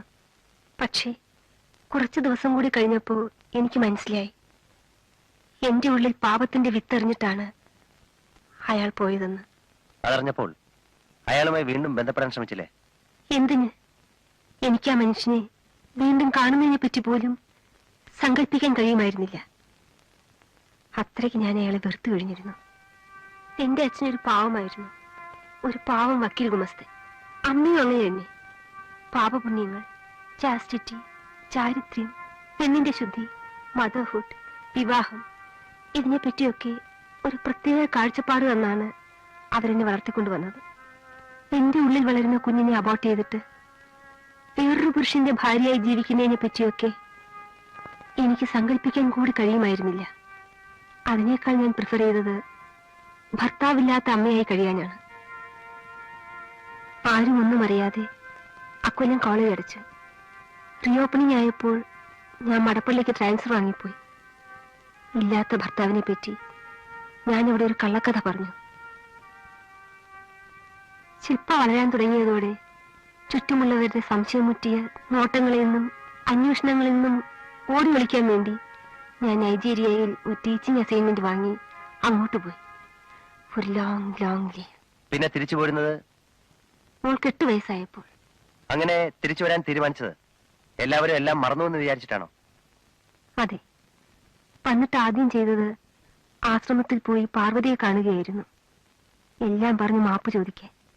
എനിക്കത് വേണ്ടി വന്നില്ല. കാരണം അപ്പോഴേക്കും അവൾ എന്തും മറക്കാനും പൊറുക്കാനും കഴിയുന്ന ഒരു സ്റ്റേജിലെത്തിയിരുന്നു. ഹരീഷിന്റെ മോളാണെന്ന് അറിഞ്ഞപ്പോൾ അവൾ ശില്പയെ കെട്ടിപ്പിടിച്ച് തേങ്ങി. അവൾക്കിപ്പോഴും ആ മനുഷ്യനോടുള്ള സ്നേഹത്തിന് ഒരു കുറവും ഉണ്ടായിട്ടില്ല എന്നെനിക്ക് തോന്നി. സത്യത്തിൽ ശില്പയാണ് ഞങ്ങളെ തമ്മിൽ എല്ലാ പിണക്കവും മറന്ന് വീണ്ടും എടുക്കാൻ സഹായിച്ചത്. അന്നു മുതൽ മോളുടെ എല്ലാ പിറന്നാളിനും മുറവെറ്റാതെ എത്തുന്ന ഒരേ ഒരു ഗസ്റ്റും പാർവതിയാണ്. ഹരികൃഷ്ണനും നിങ്ങളും തമ്മിൽ വീണ്ടും കാണുന്നത് ടൗൺ ഹാളിലെ ആ ഫംഗ്ഷൻ വെച്ചായിരുന്നോ? അതെ. പത്രങ്ങളിലും പോസ്റ്ററുകളിലും TV സ്ക്രീനിലും ഒക്കെയായി ആ മുഖം എന്നെ വിടാതെ വേട്ടയാടിക്കൊണ്ടിരുന്നു. എങ്കിലും നേരിട്ട് കാണുന്ന അന്നാണ്. ഞാൻ എത്ര വിലക്കാൻ നോക്കിയിട്ടും ശില്പ അയാളോട് അടുക്കുന്നു എന്ന അറിവ് എനിക്ക് താങ്ങാനാവാത്തൊരു ഷോക്കായിരുന്നു. അവർ തമ്മിൽ അല്ലാത്ത എന്തെങ്കിലും സംഭവിച്ചു പോയാൽ അതായിരുന്നു എന്റെ ആദി. പക്ഷെ അതിനൊക്കെ മുമ്പ് തന്നെ ഹരികൃഷ്ണൻ അറിയാമായിരുന്നു ശില്പ സ്വന്തം മോളാണെന്ന്. രക്തം രക്തത്തെ തിരിച്ചറിയുന്നത് ഒരു സൈലന്റ് കമ്മ്യൂണിക്കേഷനിലൂടെയാണ്. അതെ, അയാൾക്കറിയാമായിരുന്നു. പക്ഷെ അത് ഞാൻ മനസ്സിലാക്കിയപ്പോഴേക്ക് വല്ലാതെ വൈകിപ്പോയി. വല്ലാതെ. Thank you aunty. വരൂ. ഓ, മോൾക്ക് ഒരുപാട് സമ്മാനങ്ങൾ കിട്ടിയിട്ടുണ്ടല്ലോ. കാലത്ത് ഫ്രണ്ട്സ് മുഴുവൻ വന്നിട്ടുണ്ടായിരുന്നു. എന്തായിരുന്നു ഇവിടുത്തെ ബഹളം? എല്ലാം കൂടെ നേരം വെളുക്കുന്നതിന് മുമ്പേ ഇങ്ങ് വന്ന് കയറി. എന്നിട്ടാ ഊണ് കഴിഞ്ഞ് ഇപ്പോഴങ്ങോട്ട് പോയിട്ടേ ഉള്ളൂ. ആന്റി എന്താ ഊണ് കഴിക്കാൻ വരാഞ്ഞേ? എനിക്കിപ്പോഴേ ഇറങ്ങാൻ പറ്റുള്ളൂ മോളെ. ഇത് തന്നെ വേറൊരു പ്രോഗ്രാമുമായിട്ട് കണക്ട് ചെയ്ത് ഇറങ്ങിയതാ. സന്ധ്യക്ക് മുമ്പ് എനിക്ക് കൊട്ടിയത്തെത്തേണ്ടതാ. അതൊന്നും പറ്റത്തില്ല ആന്റി, ഇന്ന് ഞാൻ വിടൂല്ല.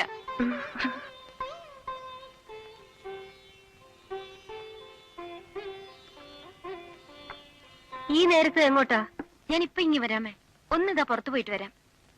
ഇനിയിപ്പോ എങ്ങോട്ടെങ്കിലും ഒക്കെ പോയിട്ട് തിരിച്ചു വരുമ്പോഴേക്കും സന്ധ്യയാവും. അതെങ്ങനെ സന്ധ്യയാവുന്നേ?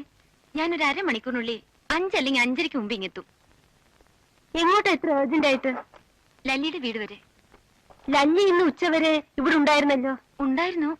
ഞാൻ അവളോട് പറഞ്ഞു വൈകുന്നേരം അവിടെ ചെല്ലുമെന്ന്. അവള് വെയിറ്റ് ചെയ്യും. ചെയ്തോട്ടെ. ഇന്നിനി നീ എങ്ങും പോണ്ട. നേര് പറ, നീ പോവാൻ തുടങ്ങുന്നത് ആ മനുഷ്യന്റെ അടുത്തേക്കല്ലേ? അതെ.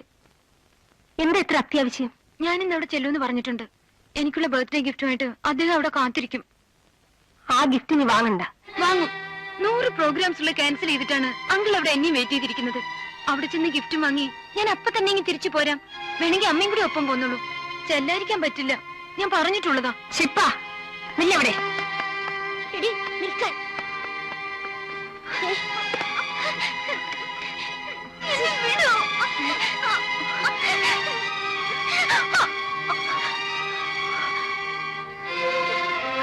ഞാൻ പോവും. ഡീ, മോളെ. നീ എങ്ങും പോവും.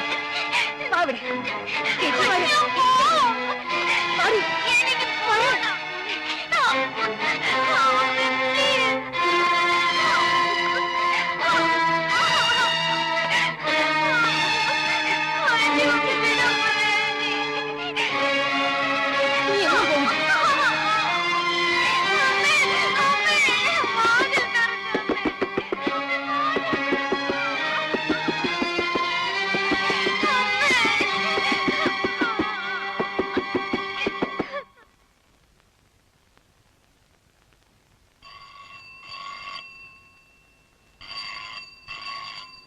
അരുതാത്ത എന്തെങ്കിലും സംഭവിച്ചു കഴിഞ്ഞോ എന്നുപോലും എനിക്ക് പേടിയാണ് പാർവതി.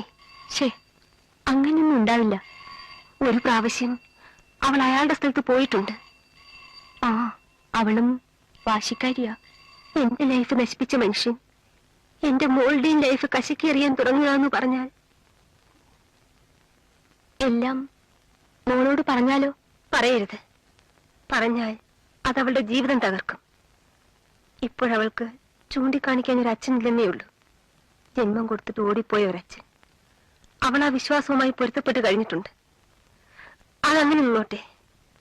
ഇത് വലുത് അവൾ അറിഞ്ഞാൽ, എങ്ങനെയെങ്കിലും അവളിൽ നിന്ന് പുറത്തു പോയാൽ ലോകത്തിന്റെ മുന്നിൽ അവളുടെ വിലയിടിയും. പിന്നെ ആളുകൾ അവളെ കാണുന്നത് ഏതോ ഒരു സിനിമാക്കാരന് ഏതോ ഒരു കീപ്പിലുണ്ടായ കുട്ടി എന്ന നിലയ്ക്കായിരിക്കും. അതവളുടെ മനസ്സ് തകർക്കും, ഭാവി തകർക്കും. നാട്ടുകാരുടെ മുൻപിൽ അയാൾക്ക് വേറെ ഭാര്യ ഇല്ലായിരുന്നെങ്കിൽ ഒരു പക്ഷേ ഞാനത് അവളോട് പറഞ്ഞേനെ. ഇതിപ്പോ അവൾ ഒറ്റയാളിന് വേണ്ടി മാത്രം ഇത്രയും കാലം ഞാൻ കിടന്ന് കഷ്ടപ്പെട്ടിട്ട്.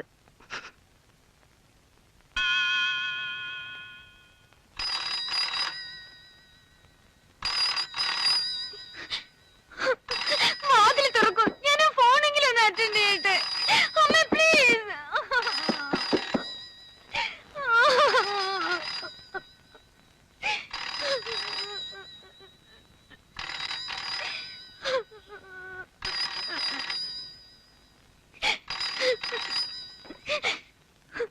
Hello hello hello.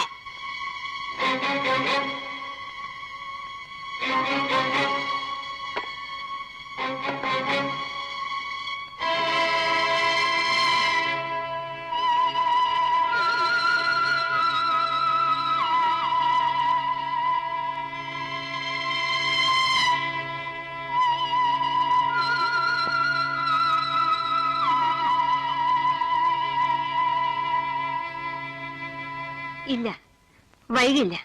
മോള് വിശക്കുന്നോ മറ്റോ പറഞ്ഞാൽ മുറി തുറന്ന് ഭക്ഷണം കൊടുത്തേക്കണം. കഴിക്കില്ല എന്നൊക്കെ പറഞ്ഞ് ശാഠ്യം പിടിക്കും. എന്നാലും പാർവതി പറഞ്ഞാൽ അവൾ അനുസരിക്കും. 5:30 അവിടെ എത്തുമെന്ന് ഞാൻ പ്രിൻസിപ്പലിനോട് പറഞ്ഞിരുന്നതാ. ഇവിടെ ഈ കൺഫ്യൂഷൻ എല്ലാം കാരണം ഇനിയിപ്പോ ആയമ്മയുടെ വായിരിക്കുന്ന കൂടി കേൾക്കേണ്ടി വരും. ഒരു 7:30 മുമ്പ് ഏതായാലും ഇനി എത്തില്ലേ? അപ്പോഴെങ്കിലും ഇവിടുന്ന് തിരിച്ചെങ്കിലേ എനിക്ക് അവിടെ എത്താൻ പറ്റുള്ളൂ. ഇപ്പൊ എത്തുന്നേ. കാര്യം പറഞ്ഞ് വിട്ടു കിട്ടിയാൽ 3/4 മണിക്കൂർ പോലും എടുക്കുകയില്ല.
പറയാൻ പാടില്ല.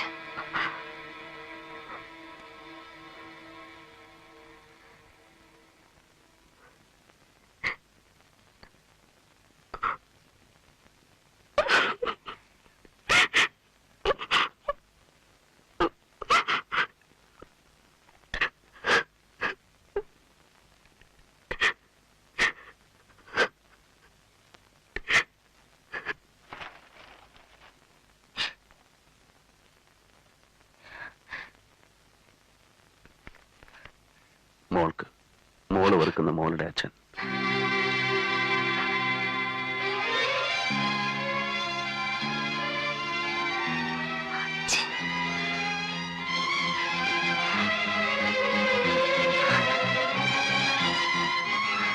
മോൾക്ക് മോള് വെറുക്കുന്ന മോളുടെ അച്ഛൻ.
പാർവതിയെ ഞാൻ അപ്പോൾ തന്നെ ആശ്രമത്തിലേക്ക് നിർബന്ധിച്ച് പറഞ്ഞയച്ചു.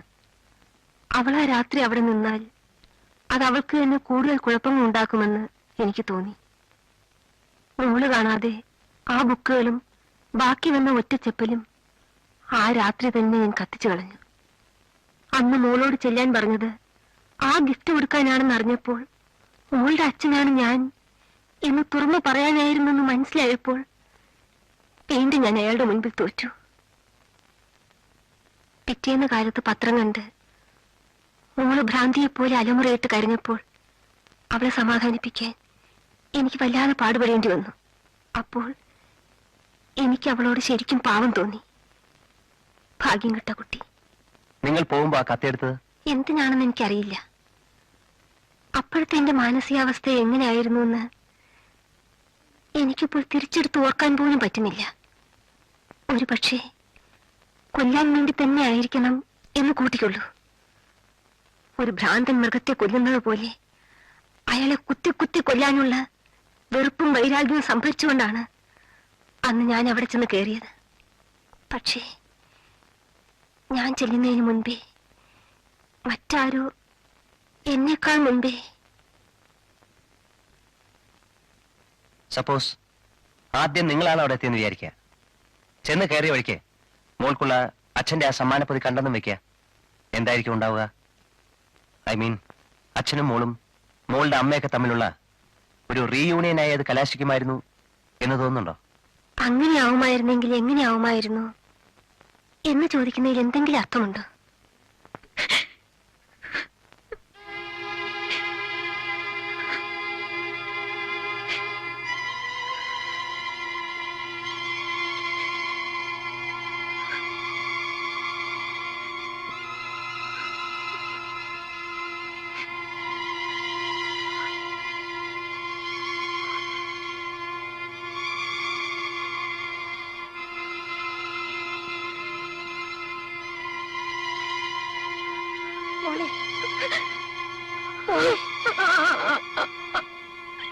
അമ്മക്ക് ഇതിനോട് നേരത്തെ പറയാമായിരുന്നില്ല അമ്മേ.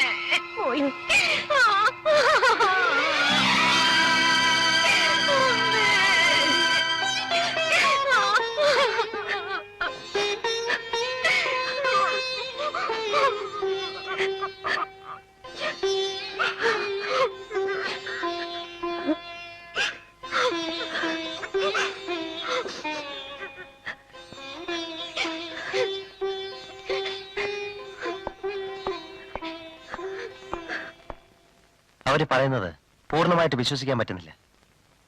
എവിടെയോ എന്തോ ഒരു ലൂപ്പ് ഹോൾ, ഒരൊറ്റ ലൂപ്പ് ഹോൾ ബാക്കിയിട്ടിട്ടാണ് ആ സ്ത്രീ സംസാരിക്കുന്നത്. I have my own doubts. ആ ഒറ്റ ലൂപ്പ് ഹോളും അയാളുടെ അവസാനത്തെ അപൂർണ നോവലിൽ നഷ്ടമാകുന്ന ആ വയറ്റിൽ കണ്ണിയും, സ്വന്തം മരണം എഴുതി വെച്ചതിന് അറം സംഭവിച്ചതുപോലെ കേസും. അങ്ങനെ സംഭവിക്കില്ല. തോൽവിയുടെ മുഖം കണ്ട് ഫ്രസ്ട്രേറ്റഡ് ആകാൻ വേറെ ആളെ നോക്കണം. ആ 3 സ്ത്രീകൾക്കും ഈ മർഡറിൽ പങ്കുണ്ട്. 3 സ്ത്രീകളെന്ന് പറയുമ്പോ? ഭഗിനി സേവാമയ്ക്ക്, നിന്റെ ഫ്രണ്ടിന്റെ അമ്മയ്ക്ക്, പിന്നെ നിന്റെ ഫ്രണ്ടിന് ശില്പയ്ക്ക്. ആ തള്ളേ മോളെ ഇന്ന് രാത്രി തന്നെ കസ്റ്റഡിയിൽ എടുക്കണം.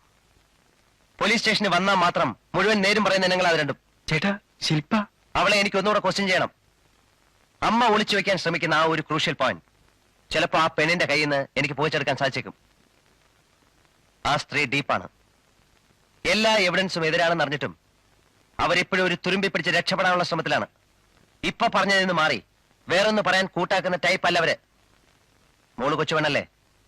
പോലീസ് മുറയിൽ ശരിക്കുള്ള ഒരൊറ്റ ഇന്ററോഗേഷനിൽ ആ പെണ്ണിന്റെ കയ്യിൽ നിന്ന് സത്യം പുല്ലുപോലെ പുറത്തു വരും. ശില്പയെ അറസ്റ്റ് ചെയ്യണ്ട ചേട്ടാ. വേണേൽ ഇവിടെ വിളിച്ചു വരുത്തി. പോരാ, പോലീസ് സ്റ്റേഷന്റെ ഭിത്തി കണ്ടാലേ ചിലർക്ക് സത്യം പറയാൻ നോക്കൂ. ആ കുട്ടിയെ വെറുതെ ഉപദ്രവിക്കുന്നത് കഷ്ടമാണ് ചേട്ടാ. എപ്പോഴും ചിരിച്ചു കാണുമെങ്കിലും ഉള്ളിൽ എപ്പോഴും കരയുന്ന പെണ്ണാണ് അവൾ. എനിക്കറിയുന്ന പോലെ വേറെ ആരും അവൾ അറിഞ്ഞിട്ടില്ല.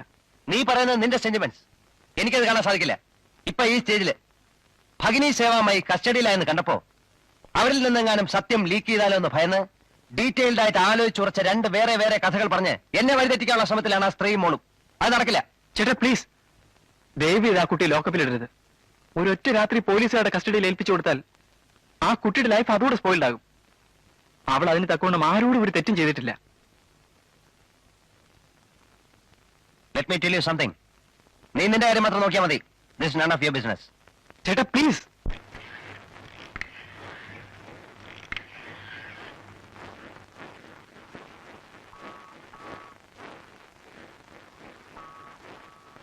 ഹലോ, സ്റ്റേഷനല്ലേ?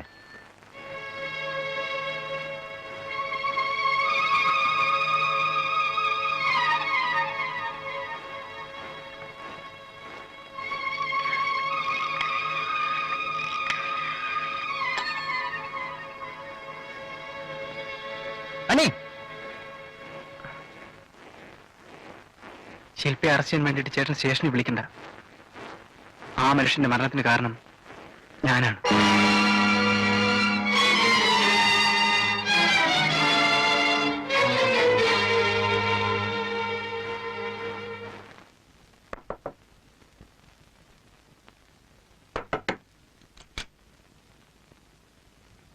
ശില്പയല്ലേ? ആന്റിയെ വിളിച്ചാലും മതി. അനിൽ പറഞ്ഞാൽ അറിയും.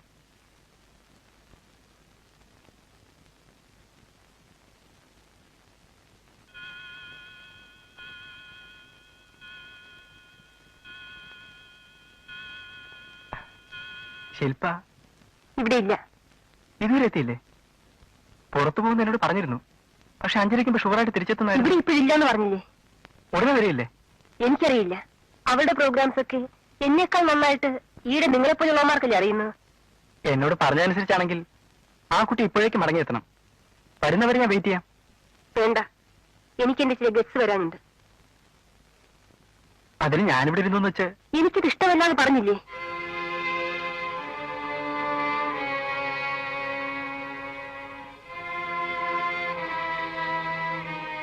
ഇത് ഞാൻ ആ കുട്ടിക്ക് വേണ്ടി വാങ്ങിയൊരു ബർത്ത്ഡേ ഗിഫ്റ്റാണ്. വരുമ്പോ ഞാൻ കൊണ്ടുവന്നാണെന്ന് പറഞ്ഞ് നേൽപ്പിച്ചേക്കോ.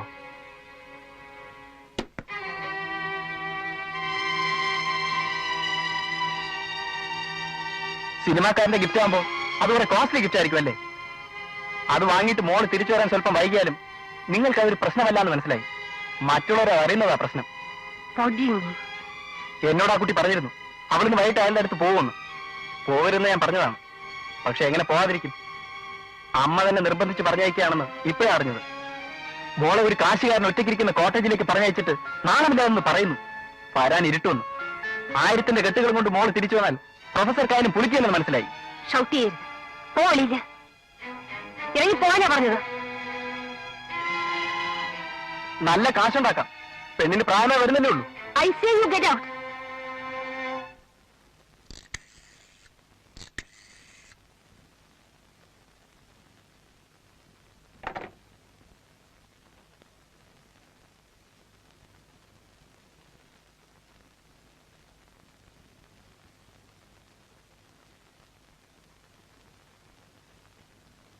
ഇരിക്ക്.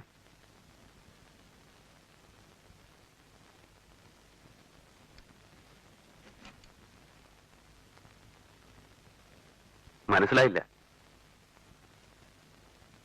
എന്താ വേണ്ടത്? ഒന്നുകിൽ കാര്യം പറയും, ഇല്ലെങ്കിൽ ഡിസ്റ്റർബ് ചെയ്യാതെ എഴുതി സ്ഥലം വിടും.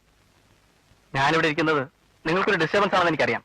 പക്ഷേ ഡിസ്റ്റർബ് ചെയ്യാൻ വേണ്ടി തന്നെയാണ് വന്നിരിക്കുന്നത്. എന്നെ പർപ്പസ്ഫുൾ ആയിട്ട് ഇവിടെ വന്ന് കയറി ഡിസ്റ്റർബ് ചെയ്യാന്നൊക്കെ വണ്ണം എനിക്ക് നിങ്ങളെ യാതൊരു പരിചയമില്ലല്ലോ. ഇല്ല, പക്ഷെ എനിക്ക് നിങ്ങളെ അറിയാം. നിങ്ങളെക്കുറിച്ച് എല്ലാം അറിയാം. പണത്തിന്റെയും ഗ്ലാമറിന്റെയും മറവിൽ നിങ്ങൾ വച്ചിടത്തുന്ന സകല കളികളും എനിക്കറിയാം.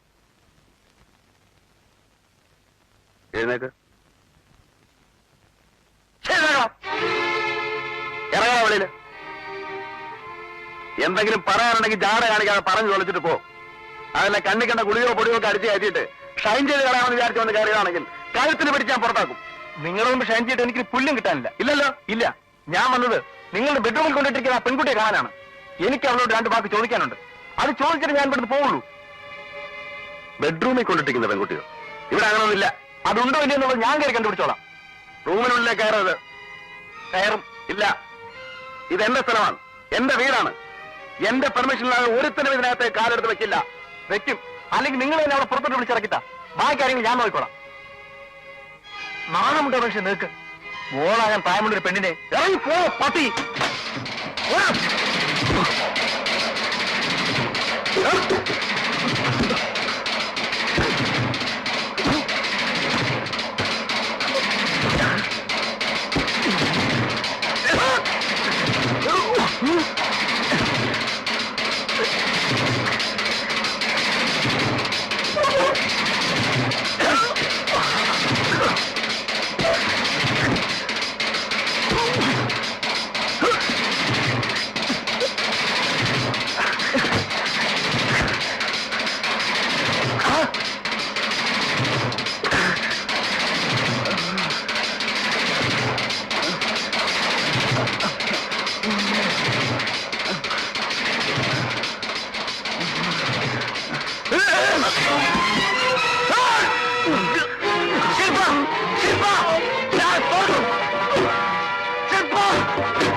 ഇത് പറയുന്നവരെ ഒരു കൊലയാളിയും ആ കൊലപാതകം അന്വേഷിക്കുന്ന പോലീസ് ഓഫീസറുമായിട്ട് നമ്മൾ അകന്നു പോയിരുന്നു. ഒരേ ബെഡിൽ കിടന്നെങ്കിലും എനിക്കെന്റെ ചേട്ടനെ പേടിയായിരുന്നു. ഇപ്പോ എനിക്കെന്റെ ചേട്ടനെ തിരിച്ചു കിട്ടിയതുപോലെ, എന്റെ പേടിയെല്ലാം എവിടെയോ പോയതുപോലെ. ഇനി എനിക്ക് ആരെയും പേടിയില്ല, ഒന്നിനും പേടിയില്ല. എന്റെ മനസ്സിപ്പോ ശാന്തമാണ്. ഈ കേസിൽ എന്റെ ചേട്ടൻ തോൽക്കാൻ പാടില്ല. ഇതിന്റെ പേരിൽ എന്റെ ശില്പ നശിക്കാൻ പാടില്ല.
ഫിലിം ഡയറക്ടർ ഹരീഷ്ണനെ കൊന്നത് ഞാനാണ്.